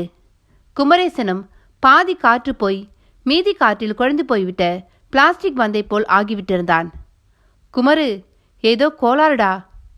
கோளாரா குத்தலோ, இப்போ என்ன நைனா பண்ண? வண்டியை எடுத்துட்டு வேகமா போய் அந்த குடுகுடுப்புக்காரனை வளைச்சுப்புடி. இன்னா மேட்டர்னு கேளு, போ முதல்ல. துரியானந்தம் சொன்ன மறுநொடி லுங்கியை சுருட்டி கட்டிக்கொண்டு இதயக்கனி மொப்பட்டை வளைத்து திருப்பி பெடல் செய்து ஸ்டார்ட் செய்யாமல் வேகமாக ஓடி ஸ்டார்ட் செய்து அப்படியே ஸ்டைலாக ஏறி அமர்ந்தவன் கொடூர சத்தமிட்ட அதே வாகனத்தோடு தெருவில் பல வளைவுகளோடு பயணித்து தெருவின் மையத்தை கடந்து கொண்டிருந்த குடுகுடுப்பைக்காரன் முன் வண்டியை நிறுத்தினான். அப்படியே கூர்மையாக ஓர் ஏறிடல். குடுகுடுப்பைக்காரனிடமோ ஹெல்மெட் போடாமல் வந்து போலீஸிடம் மாட்டிக்கொண்டது போல் ஒரு மறுகள். இன்னா ஜக்கம்மா அதை சொன்னா இதை சொன்னான்னு கதையா விடுவ? இன்னைக்கு அந்த பெட்டியை பார்த்துட்டு பேய பார்த்த மாதிரி ஓடுற? ஆமா, ஓடுறேன். அதான் கேட்குறேன், ஏன் ஓடி வந்த? அதை நான் சொல்லக்கூடாது சாமி. சர்வம் காவல் காத்த பொட்டி அது. அதை களவாண்டி இருந்தா எடுத்த இடத்துல வச்சிடு. இல்லை, அந்த சர்வம் விடாது, தேடி வரும். இதுக்கு மேலே என்னை எதுவும் கேட்காத. குடுகுடுப்பைக்காரன் சர்வம் என்று பாம்பை குறிப்பிடவும் அந்த பிரம்மாண்டம் ஜமீன் பங்களாவும் அங்கே கண்ட பாம்பும் நினைவில் புரள ஆரம்பித்ததால் குமரேசனிடம் ஒரு வகை ஸ்தம்பிப்பே ஏற்பட்டுவிடுது. அதற்குள் தெருவிலும் தாறுமாறான டிராஃபிக்கில், ஏ சாவுகிராக்கி, ஓரமா போய் நில்லியா என்கிற குரல்கள். குமரேசனும் ஸ்தம்பிப்பிலிருந்து விடுபட்டு நகர்ந்தான். குடுகுடுப்பைக்காரனோ அந்த பகுதியிலே இல்லை. கடந்து போன டவுன் பஸ் ஒன்றில் ஏறி மறைந்து விட்டிருந்தான். வீடு திரும்பி மொப்பேட்டை சைடு ஸ்டாண்ட் போட்டு சரித்து நிறுத்திவிட்டு லுங்கியை அவிழ்த்து ஒரு உதறி கட்டிக்கொண்டே உள்ளே வந்தவன் எதிரில் துரியானந்தம் காலுக்கு கட்டுப்போட்டபடி இருந்தான். இன்னாச்சு நைனா? அடப்போடா, நீ பாட்டு திருப்புளியை போட்டுட்டு ஓடிட்ட. அது கிடக்கிறது தெரியாம காலை வச்சு குத்திருச்சுடா. இத்த விடு, அந்த குடுகுடுப்புக்காரனை பாத்தியா? என்ன சொன்னான்? நைனா எப்பவும் ரீல் தானே சுத்துவான். இன்னைக்கு பொட்டிய களவானதுல இருந்து நாம பாம்பை பார்த்தது வரை அப்படியே பிரிச்சு மேய்ஞ்சிட்டான் நைனா. பொட்டியை எடுத்த இடத்துல கொண்டு போய் வச்சிடு. அது சர்ப்ப காவல் பொட்டி. அந்த சர்ப்பம், அதான் பாம்பு, சும்மா விடாது உங்களை. அது தேடி வரும்னு ஒரு கலக்கு கலக்கிட்டான் நைனா. மெய்யாலுமாடா? நம்ம பாடி கார்டு முனிமேல் சத்தியமா நைனா? குமரு, அப்போ அந்த குடுகுடுப்புக்காரன் ஒரிஜினல் மாதிரியில தெரியுது. ஆமா நைனா, பேசாம திரும்ப கொண்டு போய் வச்சுட்டு வந்துடலாமா நைனா? ஐயோடா, அந்த பங்களா பக்கம் மட்டும் போக வேணாம். அங்கே டெய்லி 2 பேர் செத்துக்கிட்டு இருக்கதா கேள்விப்பட்டேன். இப்போ ஒரு வேலையும் நடக்கலையாம். கேட்டை இழுத்து பூட்டிட்டாங்களாம். அப்போ இந்த பொட்டி என்னதான் பண்ண? ஒரு வழி இருக்கு. நம்ம கடைக்கு வழக்கமாக ஒரு பொண்ணு காரில் வருமே, கண்டுகிட்டு இருக்கியா நீ? யாரு நைனா? 100 பொண்ணுங்க உனக்கு கஸ்டமரு. இதில் ஒரு பொண்ணுனா யார் நைனா? அதான்டா, இப்போ கூட ஒரு எம்பிக்கு ஆக்சிடெண்ட் ஆகி ஆஸ்பத்திரியில் இருக்காரே, அவருக்கு என்ன? அவர் மகதான் அந்த பொண்ணு. தமிழ்வாணி பத்திரிக்கையில் வேலை பார்க்குது. சரி, இப்போ அதுக்கு என்ன? அது பழைய ஜாமான் எதுனாலும் வாங்கிடும். அது ஒரு ஆன்டிக் கிராக்டா. அப்போ அதுக்கிட்ட தள்ளி விடலான்னு சொல்கிறியா? ஆமாம், கொடுக்குற காசை கொடுக்கட்டும். என்னான்ற?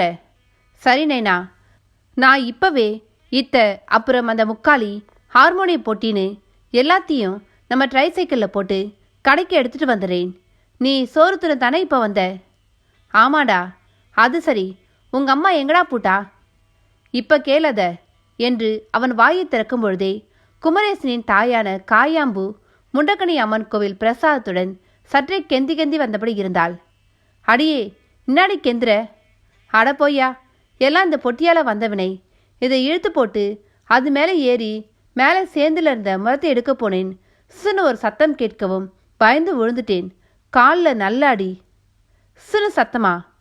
விதிர்ப்பு துரியானந்தத்திடம். ஆமாயா, எங்கிருந்து வந்துச்சுனே தெரியல. அப்பால பக்கத்து வீட்டில் குக்கர் சத்தம் கேட்கவும் அதுவாக தான் இருக்கும்னு நினைச்சேன். காயாம்பு சாதாரணமாக தான் சொன்னாள். ஆனால் இருவர் முகத்திலும் பீதி புயல். அத்தியாயம் 13.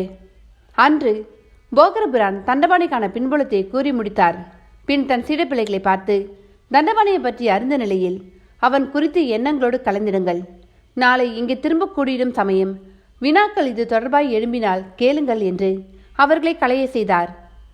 அண்மை விருட்சங்களில் பறவைகள் அடங்கத் தொடங்கியிருந்தன. அவற்றின் அலகுகள் உடைக்கும் சப்தங்களில் ஒளிப்பரிமாணம் என்பது எத்தனை இனியது என்பதற்கான சாட்சியங்கள். சீடப்பிள்ளைகளும் ஔஷத சாலை ஊழியக்காரர்களும் ஆங்காங்கே பந்தம் கொளுத்தி மரத்தாங்கிகளில் செருகி கவ்வப்போகும் இருளில் செயலாற்ற முனைந்திருந்தனர். மருந்துகள் நிமித்தம் காய வைக்கப்பட்டிருந்த மிளகு, எட்டிக்காய், வேப்பங்கொட்டைகள், வெண்கடுக்காய், சிவன் வேம்பு, பொற்சீந்தல், ஜாதிக்காய், எரிஞ்சி, சுக்கு, வெண்ணொச்சி, நிலவாகை போன்ற மூலிகைகளை மரத்தாலான சிப்பங்களிலும் பீங்கான் ஜாடிகளிலும் சேகரித்து அதை இடுப்பிலும் சிரசின் மேலும் வைத்து சுமந்து சென்றபடி இருந்தனர் சிலர். பீங்கான் ஜாடிகள் போகர் பிரான் தன் சீன விஜயத்தின் போது அங்கிருந்து கொண்டு வந்தவை. போகரின் அக்கொட்டாரத்தில் சில சீன தேசத்து நடைமுறைகள் அங்குமிங்குமாயிருந்தன. மரப்பட்டைகளை அரைத்து மசித்து உடன் வர்ணம் சேர்த்து நீர்க்குழம்பாக்கி அதனை மரச்சிட்டங்களிடையே ஊற்றி காய வைத்து சச்சதுரமாய் எடுத்திருந்த காகிதங்களில் பட்டம் செய்து பருத்தி நூலால் அவற்றை 4 திசைகளிலும் உயர பறக்கவிட்டு காற்றின் போக்கை அறிவது அவர் வழக்கமாக இருந்தது. அவ்வகை பட்டங்கள் உயரத்தில் பறந்து கொண்டிருந்தன. காற்றும் தென்மேற்கிலிருந்து வடகிழக்கு நோக்கி வீசியபடி இருந்தது. நடப்பு காலத்தை பொதுவாய் எல்லோரும் அறிந்திட நிழல் தூண் எனப்படும் தூண் ஒன்றும் அதை சுற்றி 100 அடி சுற்றளவில் ஒரு வட்டமும் போடப்பட்டிருந்தது. நிழல் தூண் நிழல் வளர்ந்து தேயும் இடங்களில் உருண்டை கூழாங்கற்கள் 1, 2, 3, 4 என்று எண்ணிக்கை அளவில் பார்த்தால் பளிச்சென தெரியும் விதத்தில் வைக்கப்பட்டிருந்தன. எந்த கற்கூட்ட மேல் அந்த நிழல் தூண் நிழலின் தலைப்பாகம் விழுகிறதோ அதன் எண்ணிக்கையை வைத்து அப்பொழுதே நேரம் கணக்கிடப்பட்டது. ஒரு உயரமான குன்றின் மேல் நிலத்தை சமன் செய்து இவ்வாறு அமைக்கப்பட்டிருந்தது. அதுபோக மணற்கடிகை, நீர்க்கடிகை என்கிற கடிகைகளும் கடிகை மேடைகளில் இயக்கத்தில் இருந்தன. பொதி சுமக்கும் மட்டக்கழுதைகள் ஒரு புறமும் அவற்றை பயன்படுத்தி அருகிலுள்ள மலைக்காய்கறிகளை சுமந்து வரும் மலையேறிகள் குளிர்பாக்கைகள் தரித்தும் அந்த கழுதைகளுக்கு வெள்ளப்புண்ணாக்கை தங்கள் கைகளிலே வைத்து ஊட்டியமிட்டபடி இருந்தனர். குதிரைகள் சில உமைந்து கொண்டு இருந்தன. உடன் பசுக்களும் காளைகளும் அசை போட்டு படுத்திருந்தன. சில இடங்களில் மழைக்குருவிகள் கூண்டில் படபடுத்து கொண்டே இருந்தன. அவை படபடக்காமல் அமைதியாக இருந்தால் மழை வரப்போகிறது என்று பொருள். போகர் கொட்டாரத்தின் அறிவிப்பாளர்களாக அந்த குருவிகள் மட்டுமல்ல, மயில்கள் சிலவும் விளங்கின. ஒரு மனிதன் தன் 6ஆம் அறிவின் நிமித்தம் இயற்கையின் போக்கை அறிய என்னவெல்லாம் செய்ய இயலுமோ அவ்வளவும் அங்கு இருப்பது போல் தோன்றிற்று. அவ்வளவையும் கடந்து போகர் தன் யோக கேந்திரத்துக்கு வந்தபொழுது அங்கு ஒரு பிரம்பு நாற்காலி சாய்மானத்தோடு காட்சி தந்தது. அதன் மேல் காவி துணி விரித்து போர்த்தப்பட்டு இருந்தது. யோக கேந்திர நுழைவாயில் முகப்பில் சில சக்தி இணைப்பென்றும் செயல்திறன் தத்துவக்குறி என்றும் கருதப்படும் ஒரு வரைகுறி வரையப்பட்டு மாட்டப்பட்டு இருந்தது. அந்த நுழைவாயில் முகப்பில் 3 தமிழாளர்கள் எழுத்தாணியோடும் பனை ஏடுகளின் கட்டுகளோடும் காத்திருந்தனர். போகர் அந்த ஆசனத்தில் அமரவும் அவர்களும் வணங்கி அமர்ந்தனர்.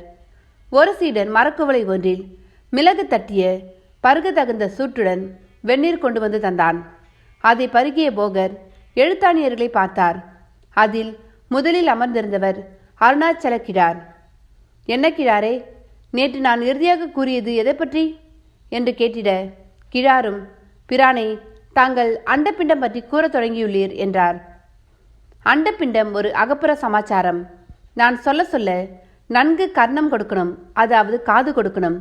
பின் உதட்டை அசைக்கணும், அதாவது கேள்விகளை கேட்க வேண்டும். உத்தேசங்களுக்கே இதில் இடமில்லை. சரியா? உத்தரவு பிரானே என்றால் அள்ளிக்கொள். அண்டம் இது உருண்டை என்பதற்கு சந்திரனும் சூரியருமே முழுமுதல் சாட்சிகள். அவர்கள் சதுர செவ்வர்களாய் இருந்தால் பூமியில் சீரான பொழுதுகள் இராது. இதே பொதினி, வெயில், நிழல், இரவு என்று 3 கூறாக கூட காட்சி தரும். எப்படி என்று கேள். எப்படி என்று கூறுங்கள் பிரானே. அதோ வட்ட வடிவில் ஒரு கூடை உள்ளது பார். அதன் முன் ஒரு தீப்பந்தத்தை பிடி. கூடைக்கும் தீப்பந்தத்துக்கும் இடையில் ஒரு சதுர பலகையை வை. தீப்பந்த வெளிச்சத்தை பலகை மறைக்குமா? மறைக்கும் பிரானே. எப்படி மறைக்கும்? அதன் கொள்ளளவு எவ்வளவோ அவ்வளவுக்கு. அது எவ்வளவு? பலகையின் சதுர கணக்களவு. கூடையின் சொச்சு பாகம் வெளிச்சம் படுமா? நிச்சயம் படும். பலகையை சூரியனா கற்பனை செய்து கொள். இப்பொழுது கூடை மேல் சூரிய வெளிச்சம் எப்படி விழும்? அதன் சதுர அளவிற்கு. கூடையின் மற்ற பாகங்கள் வெளிச்சம் குறைந்து அரையிருட்டாக இருக்கும். இதை ஒரு உதாரணத்துக்கே சொன்னேன். விண்கோள் எல்லாமே பூஜ்ய ரூபமே. பூஜ்ய ரூபத்தாலேயே உருண்டு சுழல இயலும். ஒரு சதுர சட்டத்தை கூட தரைமேல் உருண்டு ஓட செய்தால் அதன் சதுர்முனைகள் மழுங்கி மழுங்கி அவை வட்டமாகிவிடும். இதனால் அண்டமெனில் உருண்டுதென கொண்டே சிந்திக்க வேண்டும். அற்புதம் பிரானே. அண்டம் பற்றி கூறும்பொழுது ஆகாசம் பற்றியும் கூற வேண்டும். கூறுங்கள் பிரானே. கிழாரே, இதுவரை சொன்னதை எழுதியாயிற்றா? ஆயிற்று பிரானே. இனி ஆகாசம் பற்றி அறிந்து கொள்ளுங்கள். ஆகாச தத்துவம் என்ன தெரியுமா? என்ன? நாம் இருந்தாலே ஆகாசம் இருக்க முடியும். நாம் இல்லாவிட்டால் ஆகாசமும் இல்லை. அவ்வளவே ஆகாச தத்துவம். அது எப்படி பிரானே? ஏதும் இல்லாததே ஆகாசம். அந்த இல்லாததை இல்லாத ஒன்றால் எப்படி உணர முடியும்? குழப்பமாய் இருக்கிறது பிரானே. குழம்பை இதில் எதுவும் இல்லை. நான் சொல்லப்போவதை கவனமாக கேளுங்கள். ஏதுமில்லா வெளியே ஆகாசம் எனப்படுகிறது. அதில் உள்ள பூமி முதல் மற்ற கோள்கள், நட்சத்திரங்கள் ஆங்காங்கே சுழன்றபடி உள்ளன. ஆம் தானே? ஆம் பிரானே. அவையெல்லாம் இருக்கட் போய்தானே ஆகாசம் இருப்பதை தெரிகிறது. ஆம் பிரானே. அப்படியானால் எதுவுமில்லை என்று அறிவது இருக்கின்ற ஒன்றா, இல்லாத ஒன்றா? இருக்கின்ற ஒன்றுதான். இருக்கின்ற இந்த பூமியோ இல்லை நீயோ, அதுவும் இல்லை நானோ நாமோ, யாருமே இல்லாத நிலையில் இந்த ஆகாசமும் எதுவும் இல்லாதது என்பதை எதை வைத்து உணர முடியும்? நாம் இருந்தாலே உணர முடியும். நாம் இல்லாவிட்டால் ஆகாசம் இருந்தால்தான் என்ன, இல்லாவிட்டால் தான் என்ன? ஆம், இல்லாத ஒன்றை உணர இருக்கின்ற ஒன்று வேண்டும். புரிகிறதா? புரிகிறது பிரானே. நல்லது. அண்டப்பிண்டம் பற்றி இன்றைக்கு இவ்வளவு போதும் என்ற போகர் பிரான் அடுத்து அருணாச்சல கிழாரை ஒட்டி கற்பு முறை பற்றி எழுத காத்திருக்கும் கார்மேக கிழாரை தான் பார்த்தார். அவரும் எழுத்தாணையோடும் ஏட்டுக்கட்டோடும் எழுத தயாரானார். இன்று துரியானந்தமும் குமரேசனும் பீதி குறையாமல் ஒருவரை ஒருவர் பார்த்து கொண்டதோடு காயாம்பூ ஏறி பார்த்த தேந்தியையும் ஒரு பார்வை பார்த்தனர். ஆமா, நீங்க ஏன் இப்படி திருட்டு மொழி முழிக்கிறீங்க என்று காயாம்பூவும் கேட்டாள். நைனா, பொட்டியை முதல்ல தூக்கி விட்டுடணும், இல்ல குடுகுடுப்புக்காரன் சொன்ன மாதிரி அது வந்தாலும் வந்துடும் என்றான் குமரேசன். அது என்று கூறும்பொழுது வலக்கையை பாம்பு படம் போல் அசைத்து வேறு காட்டினான். அதை கவனியாமல் எதியா என்று இடை நறுக்கினாள் காயாம்பூ. மதர், நீ நைனாவுக்கு முதல்ல சோத்த போடு. நைனா, நான் இப்போவே போய் நான் நம்ம ட்ரை சைக்கிளை இட்டாரேன் என்று வேகமாக கிளம்பினான். அவன் என்ன சொல்றான்? நீயே இப்படி பேஸ்து பிடிச்ச மாதிரி இருக்க. இன்னதாயா இருக்கு அப்படி அந்த பொட்டியில? ஓடுபுறா ஒரு விபூதி வாசனை வேறு. இதுக்கு நடுவில் கவுச்சு குழம்பு வைக்கவே எனக்கு சங்கடமாக இருந்துச்சியா என்று காயாம்பூ சற்று ஆயாசமாக அந்த பெட்டி மேலேயே அமரப்போனாள். காயா காயா அலறிவிட்டான் துரியானந்தம். இன்னாயா? வேணாம், நீ கீழே குந்து, அது மேலே ஓனாம். என்ன ஓனாம் முடக்கானுக்கிட்டு? அப்படி என்ன தானியா இருக்கு அந்த பொட்டியில்? தெரிஞ்சா சொல்ல மாட்டேனா? நீ சோத்த போடு முதல்ல. அதட்டியது அவன் குரல். அவளும் கெந்தும் கால்களோடு கரிப்புகை அப்பி கிடக்கும் சுவர் கொண்ட சமையல் கட்டு பக்கம் செல்ல தொடங்கினாள். எடிட்டர் ஜெயராமனின் டேபிள் மேல் அவர் பயன்படுத்தி இருந்த விக்ஸ் டப்பா அவர் சுழல விட்டதில் சுரண்டபடி இருந்தது. எதிரில் தான் சொல்ல நினைத்த சகலத்தையும் சொல்லி முடித்திருந்தாள் பாரதி. டேபிள் மேல் வரவிருக்கும் பார்லிமெண்ட் தேர்தலை ஒட்டி வரையப்பட்டிருந்த ஒரு கார்ட்டூன் பரிசீலனைக்காக காத்திருந்தது. எதிரில் டிவியில் செய்தி சேனல் ஒன்றில் 4 பேர் குஸ்தி போடாத குறை மியூட்டில் இருந்ததால் மௌன காட்சியாக ஓடியபடி இருந்தது. டீ வந்திருந்தது. பாரதிக்கு அருந்தும் மனநிலை இல்லை. அதன் மேல் ஆடை படிமம். ஒரு ஆழ்ந்த அமைதிக்கு பின் ஆசிரியர் ஜெயராமன் அந்த விக்ஸ் டப்பாவை தூக்கி போட்டு பிடித்தபடியே பேச தொடங்கினார். நீ இப்போ சொன்ன அவ்வளவும் நான் என் காலேஜ் டேஸில் பார்த்த மர்மதேசம் சீரியல் மாதிரி இருக்கு. அஃப்கோர்ஸ், இந்த தேசமே ஒரு மர்மம் தேசம் தானே சார். நீ துப்பு துறக்க முடிஞ்ச மர்மத்தை தானே சொல்கிற. முடிஞ்ச முடியாத எல்லாத்தையும் சேர்த்து தான் சொல்கிறேன். எப்பவும் பார்க்கவும் படிக்கவும் சுவாரஸ்யமாக இருக்கிற விஷயங்கள் நமக்கு நடக்கும் பொழுது பெரிய புதிராக தான் இருக்கு. சார், மிஸ்ட்ரி பற்றி எழுத்தாளர் அரவிந்தன் கிட்ட கேட்டப்ப அவர் சொன்ன பதில் வித்தியாசமாக இருந்தது. கிட்டத்தட்ட மிஸ்ட்ரியும் நம்ம லைஃப்பில் ஹிஸ்ட்ரி மாதிரி ஒரு விஷயம் தானுன்னு சொன்னார். அஃப்கோர்ஸ், எழுத்தாளர்களை அரவிந்தன் ஒரு வலதுசாரி, வழி வழியான நம்பிக்கைகளை மதிக்கிறவர், அப்படித்தான் சொல்வார். சார், நீங்கள் முடிவாக என்ன சொல்ல போகிறீங்க?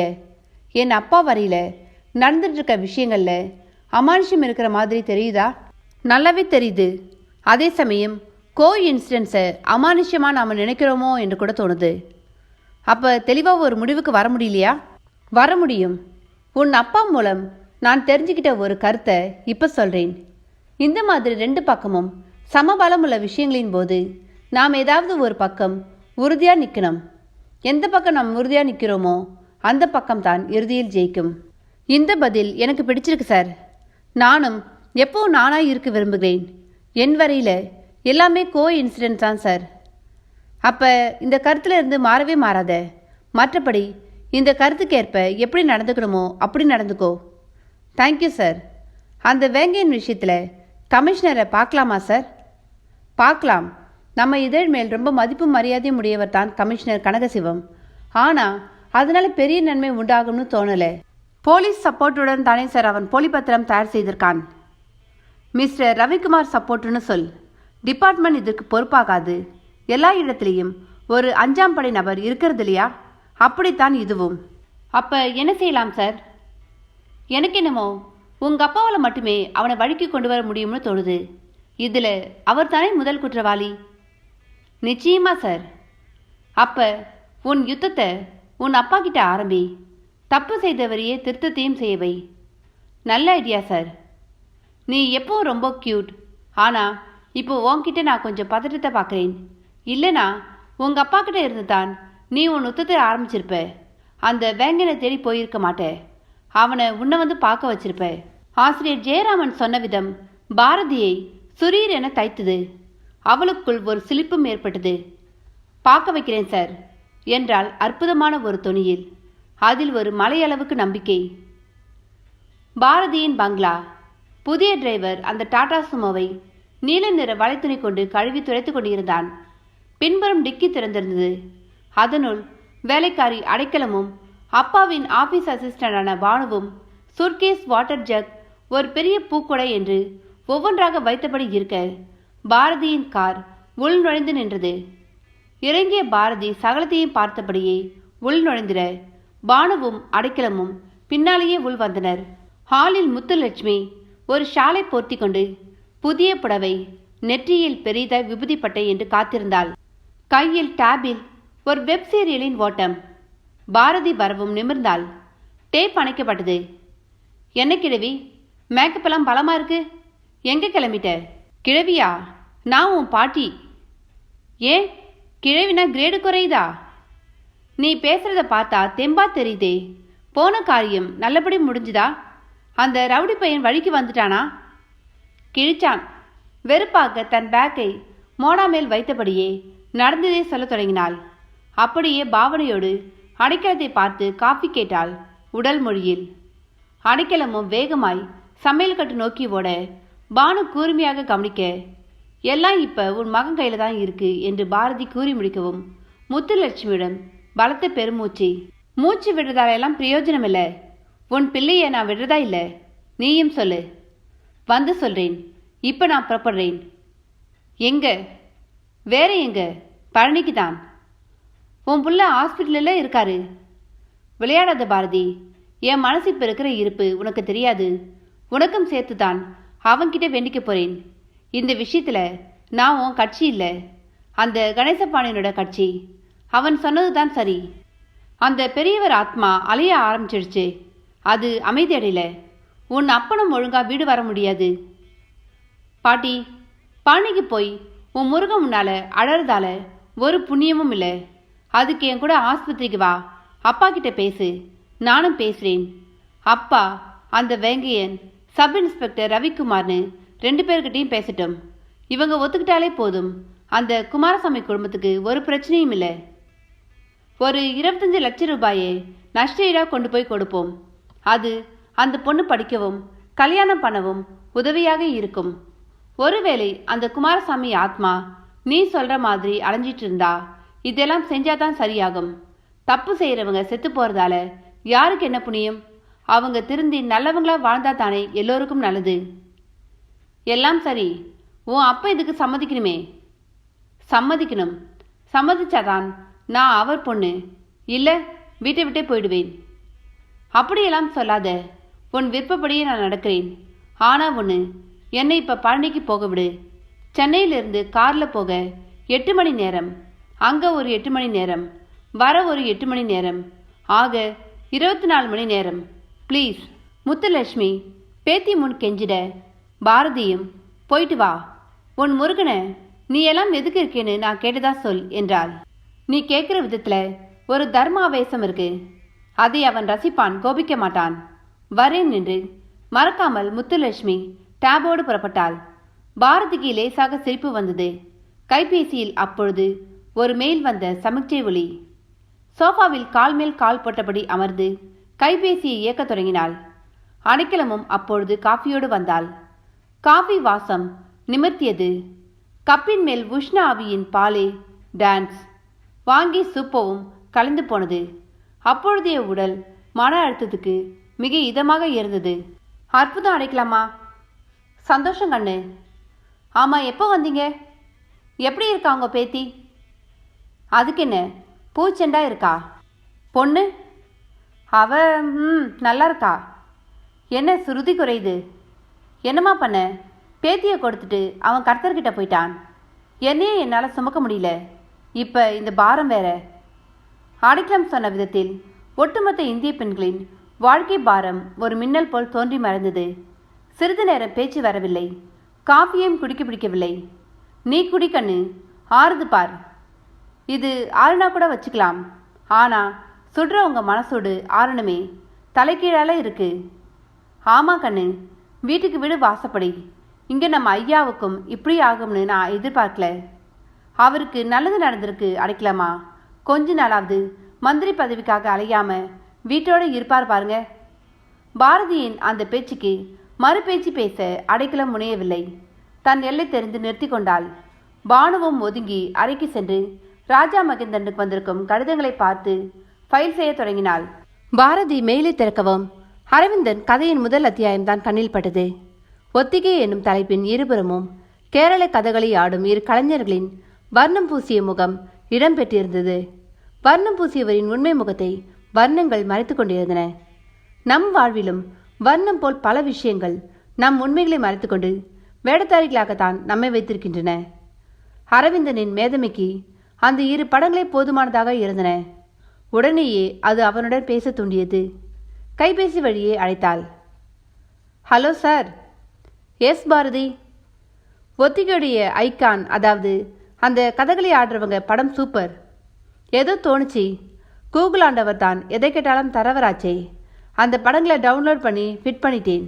கூகுளையும் கடவுளாக்கிட்டீங்களா? வலதுசாரிகள் கிட்ட எனக்கு பிடிக்காத விஷயமே இதுதான். நான் வலதுசாரியா? யார் சொன்னது? ஐயோடா, அப்போ நீங்கள் யாராம்? நான் ஒரு நியூட்ரல் மேன். மையம். உடனே மக்கள் நீதி மையத்தில் சேர்த்துறாதீங்க. நான் நடுநிலையே சொன்னேன். ஆனால் என்னாலையும் சரி, எடிட்டராலையும் சரி, உங்களை ஒரு நியூட்ரல் கேரக்டர் நினைக்க முடியல.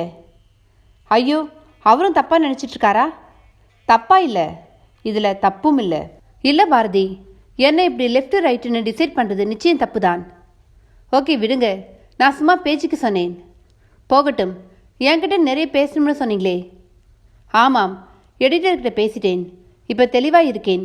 உங்ககிட்ட பேசினா அந்த தெளிவு உறுதியாயிடும். அப்படி என்ன விஷயம்? அமானுஷ்யம். என்ன அமானுஷ்யமா? ஆமாம், என்னை சுற்றி இப்போ ஒரே அமானுஷ்யம்தான். Very interesting. அப்படி என்ன அந்த அமானுஷ்யங்கள்? ஏன்னப்பா, அப்புறம் ஒரு ரவுடி, ஒரு போலீஸ்காரர், இப்படி 3 பேரால் பாதிக்கப்பட்ட ஒருத்தர் அதனாலேயே ஹார்ட் அட்டாக் வந்து இறந்தும் விட்டார். சாகும்பொழுது சும்மா சாகல, முருகன் படம் முன்னால் நின்று இந்த 3 பேர் மேலேயும் சாபம் கொடுத்துட்டு தான் செத்துருக்கார். ஒரு ஆச்சரியம் பாருங்க, கரெக்டாக அந்த 3 பேருமே இப்போ உயிருக்கு ஆபத்து ஏற்பட்டு போராடிட்டு இருக்காங்க. அட என்ன அட, இதை விட பெரிய அமானுஷம் நான் ஒரு யோகாசன மாஸ்டரை சந்திச்சது தான். அவர் இனி உன் லைஃப்பில் எல்லாமே அமானுஷம்தான். நீ பழனிக்கு போவேங்கிறார். அதுக்கேற்ற மாதிரியே எடிட்டரும் என்னை பழனிக்கு போக சொல்கிறார். மறுத்துட்டு வீட்டுக்கு வந்தா பாட்டி பழனிக்கு போகணுன்றாங்க. வாவ், இப்போ சொல்ல போகிறதான் உச்சம். ஒரு பழைய சாமாங்கடையில் ஒரு பழைய வாள், சுடலை மாடன் சாமி கையில் இருக்கிற வாளாமது. எப்படியோ அது அந்த கடைக்கு வந்து அந்த வாளை உரையிலிருந்து எடுத்து பார்த்து அவ்வளோ பேருக்கும் ரத்த காயும். அது வெளியே வந்தா ரத்தம் பார்க்காம திரும்ப உள்ளே போகாதாம். ஆனால் எனக்கு மட்டும் எதுவும் ஆகலை. அது இப்போ என் வீட்டில். தெய்வமே, இது நிஜமா இல்லை ஏதாவது டிவி சீரியலா? கொஞ்சம் சீரியஸாக அரவிந்தன் கேட்க, அம்மா என்றொரு சப்தம். அப்பொழுது தூசி துரைக்கும் வேலைக்காரன் மருதமுத்து டேபிள் மேல் கிடந்த அந்த வாளை வேகமாக உருவியதில் கடந்து போன பானு மேல் அது பட்டதில் அவள் தான் கத்தியிருந்தாள். அவள் வயிற்றில் புடவையை மீறிக்கொண்டு இரத்த சீற்றம். அத்தியாயம் 14. அன்று கார்மேக கிழார் எழுத்தாணியோடு எழுத தயாராகவும் போகரும் காயகற்பம் பற்றி கூறத் தொடங்கினார். கிழாரே, முதலில் நான் சொல்வதை நன்கு மனதில் வாங்கிக் கொள்ளும். பிறகு பாட்டாக அதை பதிவு செய்யும். ஒரே நடைப்பதிவு இம்மட்டில் கூடாது என்றார். அதன் காரணம் நான் அறியலாமோ என்று கேட்டார் கிழார். தாராளமாய். பாடலாக எழுதும்பொழுது இலக்கண உபகாரம் தேவைப்படும். சந்தங்கள் இதனால் உருவாகும். மொழியின் இனித்த தன்மை கவிதையில் வெளிப்படும் அளவு உரைநடையில் வெளிப்படாது. எனவே பாடல் எனும்பொழுது இலக்கணக்கட்டு, சந்தம், இனிமை இவையெல்லாம் வந்துவிடுகின்றன. மிக முக்கியமாக கூற வந்த கருத்தை இன்னொருவர் உள்புகுந்து திருத்து மாற்ற முடியாது. போகரின் எச்சரிக்கை உணர்வு கிழாரை அவர் தாடியை நீவிக்கொண்டு எழுத்தாணியை விரல் நுனியில் வட்டமாய் சுழட்டி பார்க்க செய்தது. என்ன பார்க்கிறீர்? இப்பொழுது உரைநடையில் ஒரு கருத்தை கூறிவிட்டு பிறகு பாடலாகவும் கூறுகிறேன். பிறகு அந்த கருத்துக்குள் புகுந்து நானே வேறு ஒரு கருத்தை புகுத்தியும் மாற்றியும் காட்டுகிறேன். உரைநடைக்குள் இது எளிதாகிவிடும். ஆனால் பாடல் நான் அவ்வாறு செயல்பட சுலபத்தில் அனுமதிக்காது. என் மருத்துவ கருத்துக்கள் உரைநடையில் இருப்பதை நான் விரும்பவில்லை. அது பாடல் வடிவம் கொள்வதே சிறந்தது. உரைநடைக்குள் என் மாற்றங்களை பார்க்கிறீர்களா? ஆகட்டும் பிரானே என்றார் கார்மேக கிழார். முதலில் உரைநடை வடிவம் நன்றாக கேட்டுக்கொள்ளுங்கள். காயம் என்றால் அது இந்த உடம்பை குறிக்கும். கர்ப்பம் என்றால் அது அந்த உடம்பை கல்போல் ஆக்கும் மருந்தை குறிக்கும். அந்த கர்ப்பமே நோய் நொடி வராது உடலை காத்து நிற்கும். இது நான் கூறியிருக்கும் ஒரு கருத்து. இதை பாடலாக எழுதும்பொழுது எப்படி வடிவம் கொள்கிறது என பாருங்கள். தேகமே காயும் கல்லதும் கற்பம், வேதமே என் ஈரடி சொல்லும்.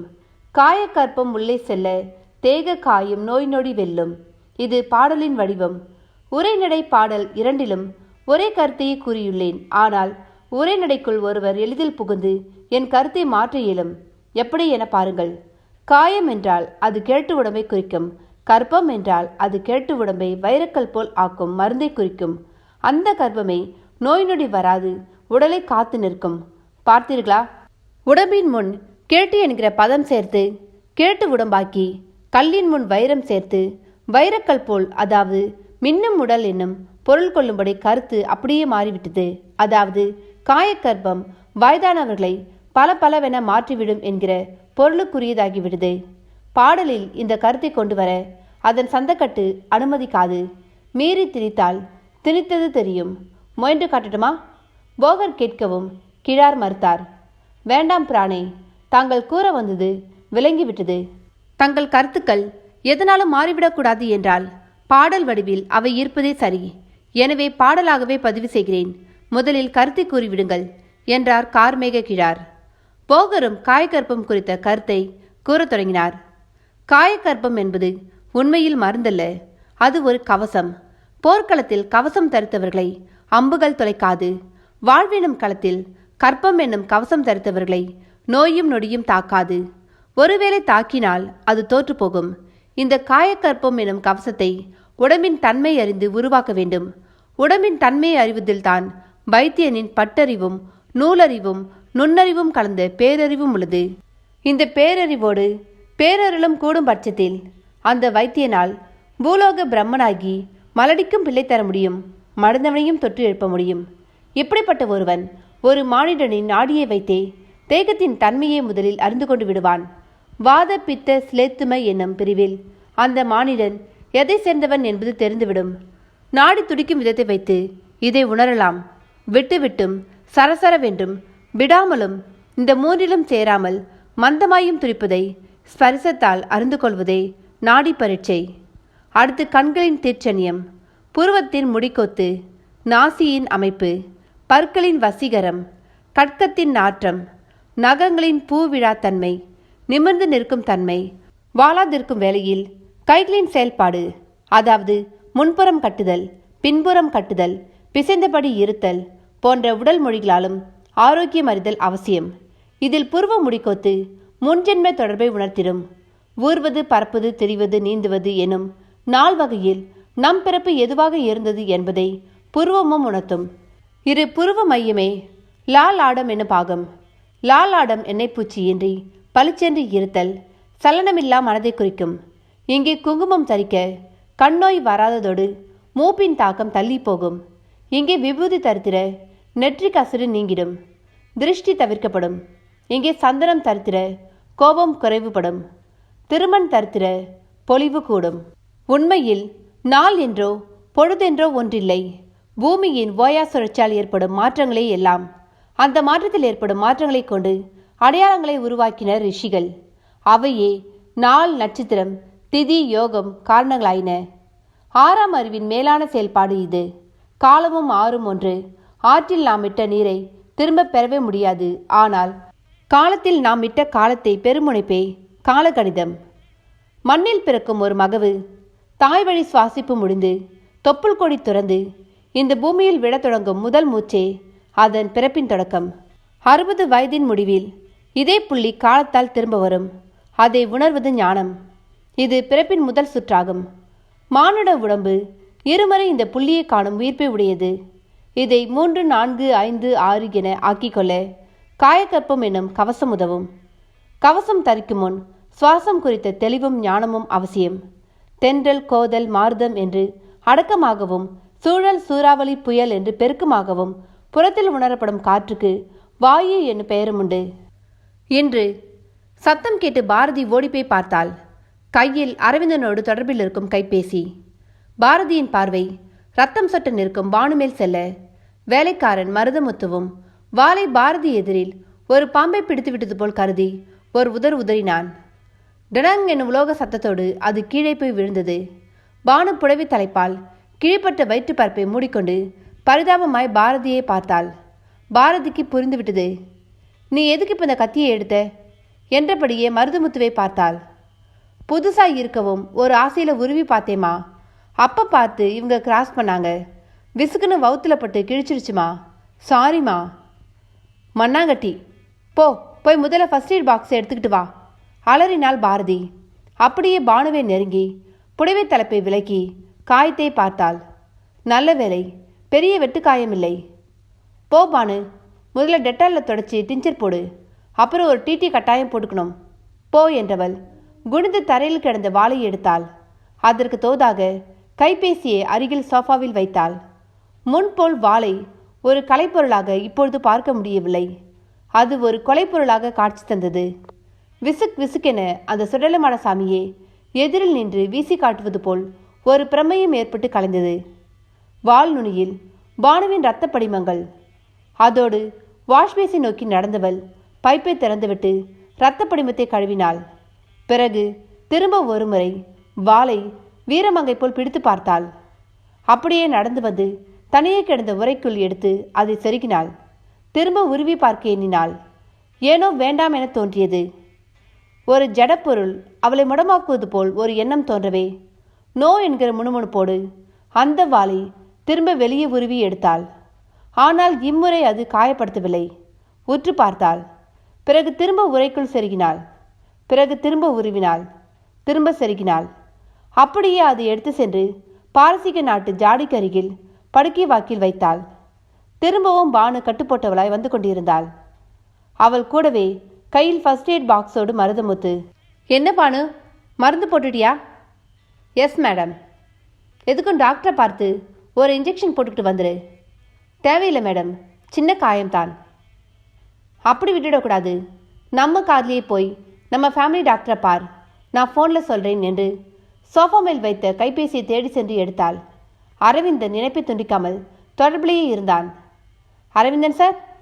எஸ் பாரதி, எல்லாத்தையும் கேட்டுக்கிட்டு தான் இருந்தேன். நீங்கள் ஒரு தடவை தனியாக விளக்க வேண்டாம். நீங்கள் இப்போ எந்த மாதிரி மனநிலையில் இருப்பீங்கன்னு நல்லா புரியுது. வாழ்க்கை எல்லோருக்கும் எப்பவும் ஒரே மாதிரி போகிறதில்ல. சில நேரம் சிலர் வரையில் அது ரொம்ப விசித்திரமாக போகும். எந்த லாஜிக்குள்ளும் அதை அடைச்சி பார்க்கவும் முடியாது. உங்கள் வாழ்க்கையில் உங்கள் வரியில் அப்படி ஒரு தருணத்தில் நீங்கள் இருக்கிறதா எனக்கு தோணுது. எனக்கு இப்போ அந்த கத்தியை பார்க்கணும்னு தோணுது. நான் உங்கள் வீட்டுக்கு வரலாமா? சார், என்ன இது கேள்வி? Come always. அப்போ வெயிட் பண்ணுங்க, கிளம்பி வரேன் என்று தொடர்பை துண்டித்தான். பாரதிக்கு அவன் வருகிறேன் என்று சொன்னதில் ஒரு மகிழ்ச்சி. முகத்துக்கு நேராக பேசும்பொழுது நிச்சயம் பல விஷயங்கள் புலனாகக்கூடும். அவள் சிந்தனையோடு கைபேசி பிடித்திருந்த அந்த தருணத்தில் வாட்ச்மேன் மணி மெயின் டோர் அருகே வந்து நின்றவனாய் அம்மா என்று குரல் கொடுக்க யாரு என்று கேள்வியோடு பார்த்தாள் பாரதி. வாட்ச்மேன் மணி தெரிந்தான். என்ன மணி? யாரோ ஒருத்தன் ட்ரை சைக்கிளில் ஒரு பெட்டியோடு வந்திருக்காமா. நீங்கள் அந்த பெட்டியை வாங்கிறதா சொல்லியிருந்தீங்களாமே. நானா? நான் அப்படி யார்கிட்டையும் சொல்லலையே. அப்போ திரும்பி போக சொல்லிட்டுங்களா? தப்பாக வந்திருப்பாங்க. பக்கத்து பங்களாவாக இருக்க போகுது. இல்லைம்மா, உங்கள் பேரை சரியாக சொல்லி கேட்குறான். பெட்டியும் அந்த கால பெட்டி. விபூதி வாசம் சும்மா அப்படி அடிக்குது. எனக்கு கூட கொஞ்சம் கிறக்கமா உடம்பு ஒரு மாதிரி இருந்துச்சு. பெட்டியை பார்க்கவுமே கிறக்கமெல்லாம் பறந்துருச்சு. அந்த பழைய ஜாமானெல்லாம் விக்கிரம நாட்டம் தெரியுது. மணியின் விளக்கம் பாரதியை மெயின் கேட் நோக்கி செலுத்தியது. கேட்டுக்கு வெளியே ட்ரை சைக்கிளில் குமரேசன் தெரிந்தான். சைக்கிள் ஸ்பேஸில் பெட்டி, ஹார்மோனியம், ஒரு ரோமாபுரி வீரன் சிலை என பல ஐட்டங்கள். பெட்டி நாற்புறமும் பித்தளை பூன் போடப்பட்ட நிலையில் முகப்பில் துவார புள்ளிகளோடு அதற்கு கீழே திருப்புலி சக்கரம் என்று செதுக்கப்பட்ட எழுத்துக்களுடன் விபூதி வாசத்துடன் பாரதியின் கண்ணில் பட்டது. வணக்கம்மா, நான் பழைய புத்தக கடை துரியானந்தம் மாவம்மா. அப்பா இந்த பொட்டி பற்றி உங்கள் கையில் சொல்லி வச்சிருந்தாராம். அதான் இட்டாந்துட்டேன். மினிஸ்டர் வராருன்னு பிளாட்பாரத்தை காலி பண்ண சொல்லி ஒரே கலிஜுமா. அதான் எடுத்தாந்ததை வீட்டுக்கு திருப்ப கொண்டு போகாமல் உங்கள் வீட்டுக்கே கொண்டாந்துட்டேன். குமரேசன் காரணக்காரியங்களோடு பேசவும் பாரதியிடம் சற்றே அமைதி. பெட்டி மேல் அப்பொழுது காம்பவுண்ட் சுவரையொட்டி வளர்ந்திருந்த பன்னீர் மர புஷ்பம் ஒன்று அர்ச்சனை புஷ்பம் போல் வந்து விழுந்தது. தெருவில் போய்க் கொண்டிருந்த சாம்பிராணி ராவுத்தரின் புகை பெட்டிக்கே காட்டப்பட்டது போல் குவிந்து அடங்கி கலைந்தது. அதே பன்னீர் மரம் மேல் குவில் ஒன்று வந்து அமர்ந்து கூவ ஆரம்பித்தது. எல்லாமே தற்செயலான சம்பவங்கள் தான். ஆனால் திட்டமிட்ட செயல்பாடு போல் ஓர் ஒற்றுமை. அந்த கால பொட்டிமா, நானும் கஜகர்ணம் அடிச்சு பார்த்துட்டேன், திறக்க முடியல. விபூதி வாசனை வேற விட்டு தூக்குது. நான் கூட நாமளே வச்சுக்கலாம் நைனான்னு சொன்னேன். ஆனால் வீட்டில் இடமில்லம்மா, சின்ன வீடு எங்கள் வீடு. குமரேசன் வெறுத்தபடி நிற்கும் பாரதிக்கு பின்னுரை வாசித்தான். சரி சரி உள்றவா, எல்லாமே விற்கிறது தானே? ஆமாம்மா, இந்த வீரன் சிலை மவுண்ட் ரோட் கிராப் பஜார் ஷாப்பில் 30,000. அப்போ அங்கே போய் வண்டியோடு நின்றுட வேண்டியது தானே என்று வாட்ச்மேன் மணி அடுத்த நொடியே குமரேசனை மடக்கினான். வியாபார பீட்டலுக்கெல்லாம் இங்கே இடமில்லை என்பதும் அப்பொழுதே குமரேசனுக்கு தெரிந்துவிட்டது. ட்ரைசைக்கிள் வண்டியும் சுண்டலி குரலின் கதறல்களோடு போர்ட்டிகோ வரை வந்து நின்றது. வாயா, வந்து ஒரு கைப்பிடி என்று பெட்டியை தூக்க உதவி கோரினான் குமரேசன். மணியும் தூக்கிவிட வீட்டினுள் நுழைந்தனர். தோளில் சுமந்தபடியே உள்ளே இறக்குவதற்கு இடம் தெரிய குமரேசனுக்கு மணியை ஒரு இடத்தை காட்டினான். அங்கே மிக சரியாக ஒரு பழனி முருகன் படம் சுவரில் மாட்டப்பட்டு அதற்கு மாலையும் போடப்பட்டிருந்தது. பெட்டியை கீழே வைத்த நொடி மாலை அருந்து பெட்டி மேல் சொத்தென விழுந்தது. குமரேசனியே அந்த காட்சி என்னவோ செய்துவிட்டது. பாரதியும் பார்த்தாள். பக்கத்தில் அவள் வைத்திருந்த அந்த வாள். அதை பார்த்த குமரேசன், பாரா நம்ம கடக்கத்தி. மேடம், நம்மக்கிட்ட வாங்கினது தானே என்று உற்சாகமாக கேட்டான். ஆமோதிப்பாய் தலையை அசைத்தாள் பாரதி. பார்த்து மேடம், இது சாமி கத்தி, உருவுனாலே ரத்தம் பார்த்துருது. சாமி இது கூடவே இருக்கும் போல என்று யதார்த்தமாய்த்தான் சொன்னான். ஆனால் பாரதியை அது உலுக்கிவிட்டது. சாமி கூடவே இருக்குமா? பெட்டியும் சாமி பொடி மாதிரி தான் தெரியுது மேடம். பிரம்மாண்ட உடையார் பங்களாவில் ஏலம் எடுக்க போனப்போ கிடச்சிச்சு. உங்களுக்கு இனி யோகம்தான் மேடம். மிக பாசிட்டிவாக அதே சமயம் பொய்யின்றி பேசினான் குமரேசன். பாரதியோ பெட்டியை வெறுத்தபடி இருந்தாள். அம்மா, இவன் என்னென்னவோ சொல்கிறான், இதெல்லாம் நமக்கு எதுக்குமா? ஆனால் பூ விழுவதையும் சாம்பிராணி பரவுனதையும் குயில் கூவினதையும் மாலை விழுந்ததையும் வச்சு பார்த்தா நல்ல விஷயமா காவல் தெய்வம் ஒன்று தேடி வந்துட்ட மாதிரி தாமா தோணுது. வாட்ச்மேன் மணியின் யதார்த்தமான பேச்சில் காவல் தெய்வம் ஒன்று தேடி வந்துட்ட மாதிரி என்கிற கருத்து பாரதியின் பொட்டில் அடித்தது. சட்டென்ன அந்த பழனியை பற்றிய பழைய புத்தகமும் அதில் அவள் பார்த்த சரவண மனோச்சக்கரமும் அதன் பலனாய் தனக்கும் பாட்டிக்கும் வந்த தெய்வம் தேடி வரும் என்ற வாசகமும் நினைவுக்கு வந்து அவள் முகத்தில் வேர்வை பூக்க ஆரம்பித்தது. மணியும் குமரேசனும் அதை எப்படி எடுத்துக்கொள்வது என தெரியாமல் சற்று குழம்பி நிற்கவும் பாரதி நெருங்கி சென்று பொட்டியை தொட்டு பார்த்தாள். அடுத்த நொடி ஹரஹர சிவசிவ மகாதேவ சிவசிவ ஹரஹர மகாதேவ எனும் சினிமா பக்தி பாடலின் உணர்ச்சி பிழம்பான முழக்கம். வாட்ச்மேன் மணியின் கைபேசி ரிங்டோன் அது. மிக வேகமாக அதை எடுத்து ஒதுங்கி சென்று பேச ஆரம்பித்தான் மணி. பாரதியிடம் திகைப்பும் குழப்பமும் அதிகரிக்கவே செய்தது. இருந்தும் சுதாரித்தவளாக, இதுக்கெல்லாம் நான் எவ்வளோ தரணும் என்று குமரேசனை பார்த்து கேட்டாள். பார்த்து போட்டு தாங்கம்மா, நைனா உங்ககிட்ட பேரம் பேசக்கூடாதுன்னு சொல்லிட்டாரு.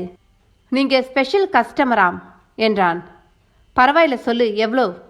மேடம், அது சொல்லுப்பா. பார்த்து போட்டு கொடுங்க மேடம், சாமி ஐட்டம். 5,000. 5,000 தரட்டுமா? பாரதி 5,000 எனவும் அதைத்தான் அவனும் மனதில் நினைத்திருந்தான். எனவே அடுத்த நொடி, உங்கள் இஷ்டந்தாமா, கொடுங்கம்மா என்று முகம் நிறைய சிரிப்பானான். பணம் எடுத்து வர பாரதியும் விலகிட மணி திரும்ப வந்தவனாய், இந்த பொட்டிக்கு 5,000? ஏயா, உனக்கு இது செரிக்குமா என்று கிண்டலாக கேட்டான். சாமி பொட்டி, அசால்ட்டா நினைக்காத அப்பால என்றவன் தன் வழக்கையே பாம்பு வடிவில் காட்டி போற்றும் என்றான். அதே வேளையில் பங்களா தோட்டத்து புல்வெளியில் அந்த 12 அடி நீள பாம்பு நெளிந்தபடியே தான் ஒதுங்க ஒரு இடத்தை தேடி சென்று கொண்டிருந்தது. அமெரிக்க பேடன் ரோஜ் ஜான்சன்ஸ் டிரைவில் உள்ள சாந்த பிரகாஷின் வீட்டின் முன் ட்ரெய்லரோடு கூடிய சிவப்பு நிற டொயோட்டா கார் தேங்கி நின்றது. ட்ரெய்லர் கேரேஜ் ஒரு ஏசி அறை போல் மேக்கப் பிளாக் சகிதம் ஃபோம் பெட்டுடன் இருந்தது. அதில் பிங்க் நிற உடையணிந்த சிலர் அமர்ந்திருக்க அதனுள்ளிருந்து இறங்கினான் Akash. "See you in the morning, தூவா" என்று பிளேயிங் கிஸோடு ஒருவன் விடை கொடுக்க, விலகி வந்தவன் திரும்ப நெருங்கி சென்று கேரேஜ் டோரை திறந்தபடி நின்றிருந்த அவன் அவளின் உதடோடு தன் உதட்டை உக்கிரமாக உரசவிட்டு "See you too" என்றான். உள்ளிருந்தபடியே கண்ணாடி ஜன்னல் வழியாக திரைச்சிலியை விலக்கி பார்த்து கொண்டே இருந்தாள் சாருபாலா. அந்த டொயோட்டாவும் திரும்ப புறப்பட்டது. உள்ளிருக்கும் பிங்க் ஆடை மனிதர்கள் அத்தனை பேரும் முரண்பட்ட உறவு உடையவர்கள். தங்கள் அடையாளமாக பிங்க் நிறத்தை தேர்வு செய்து கொண்டு விட்டவர்கள். எந்த சாதி மதத்தில் பிறந்திருந்தாலும் அவர்கள் தங்களை லெஸ்பி என்றும் பிங்கி என்றுமே அடையாளப்படுத்திக் கொள்பவர்கள். அமெரிக்க சமூகத்தில் அவர்களுக்கு பெரிதாய் எந்த எதிர்ப்பும் இல்லை. அதே சமயம் அவர்களால் யாருக்கும் எந்த இடைஞ்சலும் இல்லை. வீட்டினுள் நுழைந்திருந்த ஆகாஷ் இறுக்கமாய் பேண்ட் ஷர்ட் அணிந்திருந்த போதிலும் உள்ளே பனியனுக்கு பதிலாய் பிரேசியர் அணிந்து அதை சட்டியால் மூடியிருந்தான். விரல் நகங்களில் பிங்க் வண்ண சாயப்பூச்சி.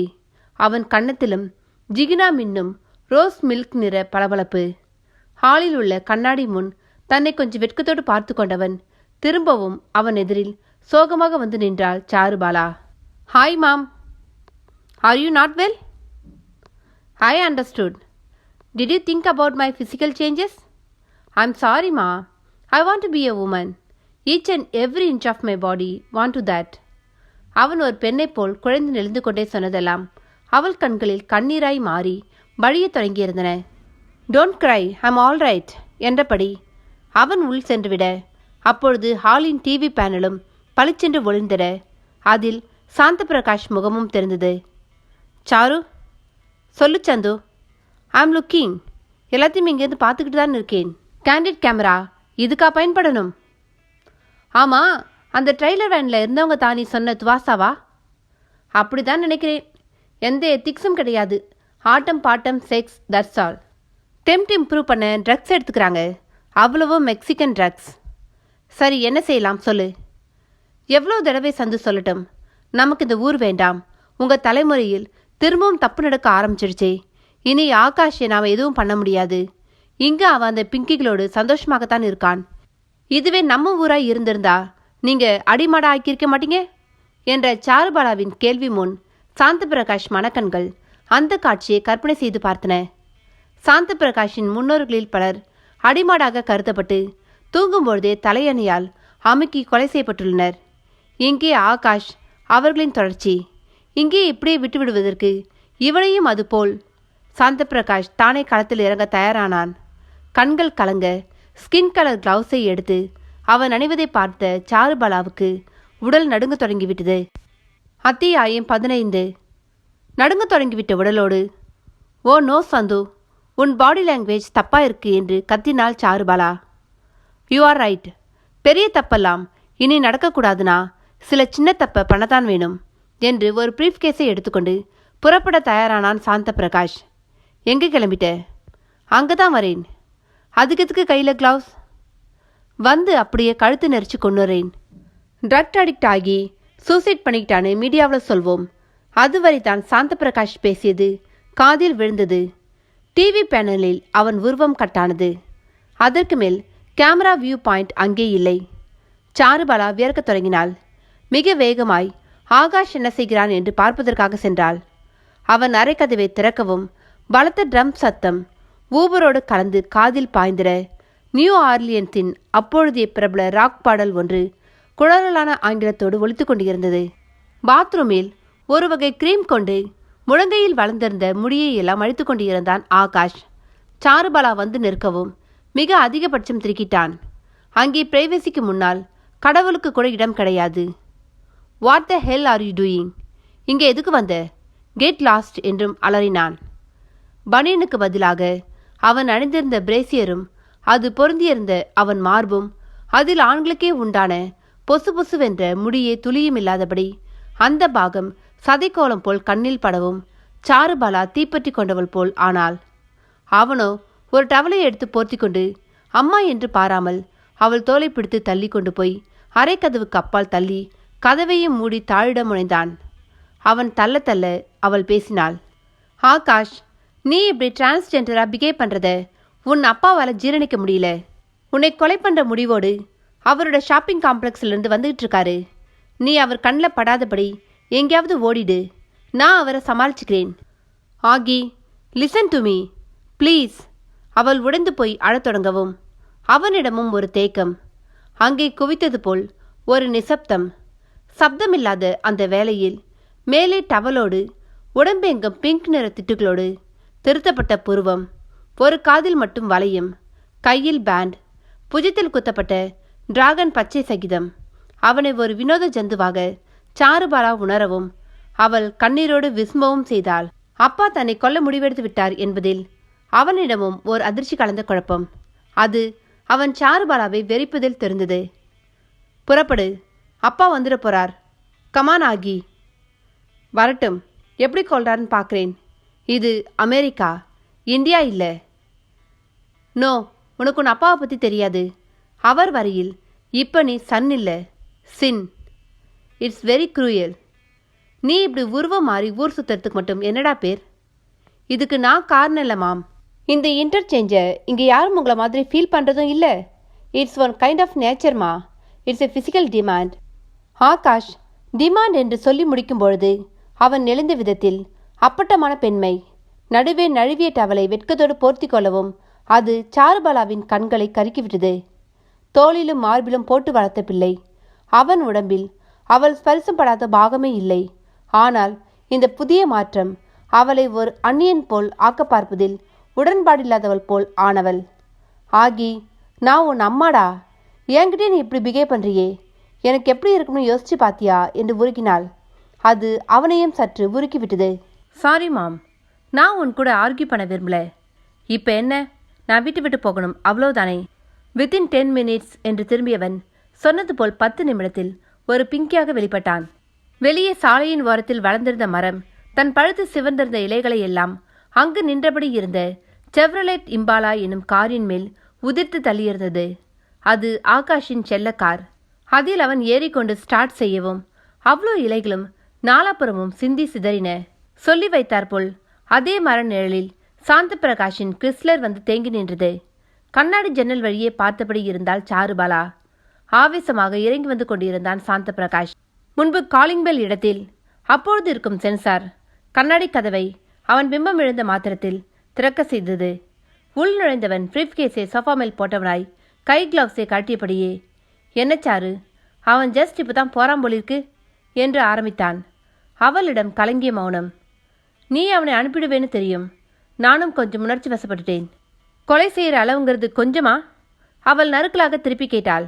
பதிலுக்கு ஒரு வினோத வெறிப்பு, பிறகு வெற்றி கலந்த ஒரு சிரிப்பு, அப்படியே பெக்குலியர், வெரி பெக்குலியர் என்கிற முணுமுணுப்பு. எது? நம்ம பிரச்சனை தான், வேற எது?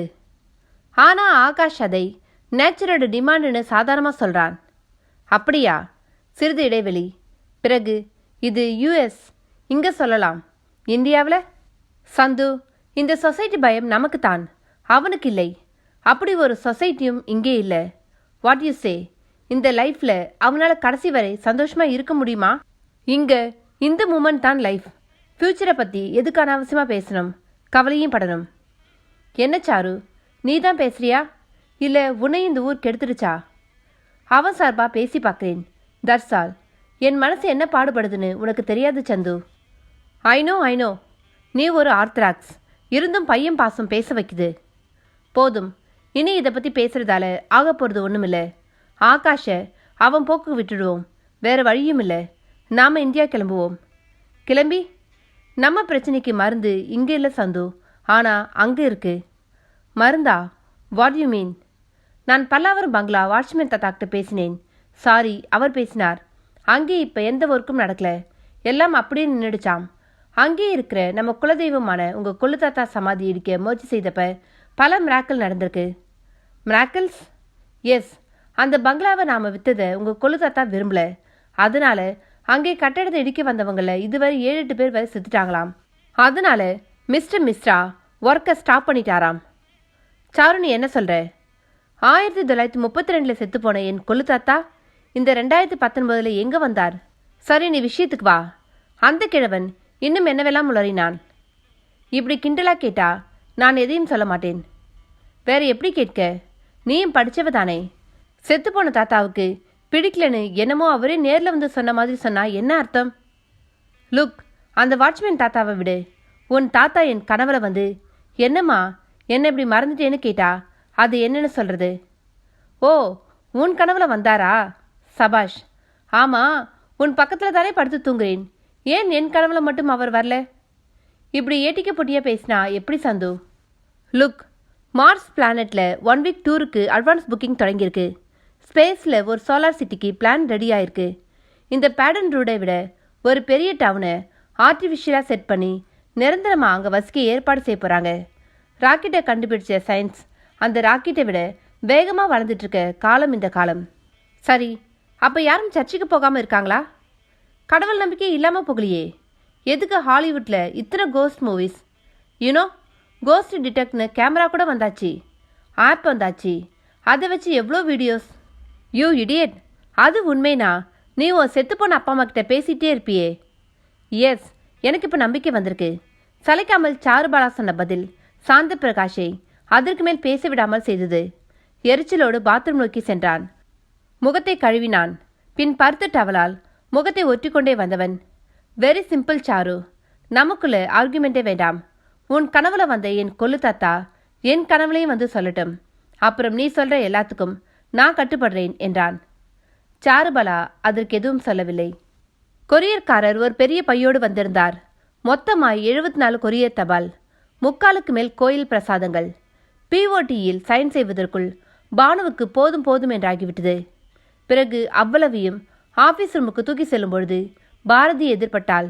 நெற்றி புருவமை கேள்வியை சுருக்கத்தில் கேட்டு முடித்தது. சார் குணமாகணும்னு கட்சிக்காரங்க அர்ச்சனை பண்ணி அனுப்பின பிரசாத மேடம். இவ்வளவா? நேற்று இதைவிட அதிகம். சிலர் அபிஷேகம் பண்ணி அதை வீடியோவாக எடுத்து சிடியில் அனுப்பியிருந்தாங்க. அப்பாவுக்கு இப்படி கூட அன்பர்களா? அவ்வளோ பேரும் கான்ட்ராக்ட் புரோக்கர்ஸ்மா. சாருக்கு பார்லிமெண்ட்டில் ஒதுக்க போகிற 5 கோடிக்காக காத்துக்கிட்டு இருக்கிறவங்க. பானு சொன்ன விதத்தில் ஒரு சின்ன கேலி பாரதிக்கும் புரிந்த பொழுது வரலாமா என்றொரு குரல். ஹெல்மெட்டை இடுப்பு குழந்தை போல் வைத்தபடி எதிரில் அரவிந்தன். அப்பொழுது பாம்பு பாம்பு என்று ஓர் அலறல் சத்தம். வேலைக்காரன் மருதமுத்துதான் தோட்டத்திலிருந்து கத்தியபடி வந்து கொண்டிருந்தான். என்ன நண்பர்களே, கதையை கேட்டிங்களா? இந்த கதையோட தொடர்ச்சி உங்களுக்கு அடுத்த பாகமாக வரும். அதுவரை இந்த கதையை கேட்டுட்டு உங்களுடைய கருத்துக்களை பதிவிடுங்க. லைக் பண்ணுங்கள், உங்கள் நண்பர்களுக்கும் ஷேர் பண்ணுங்கள். நன்றி, வணக்கம்.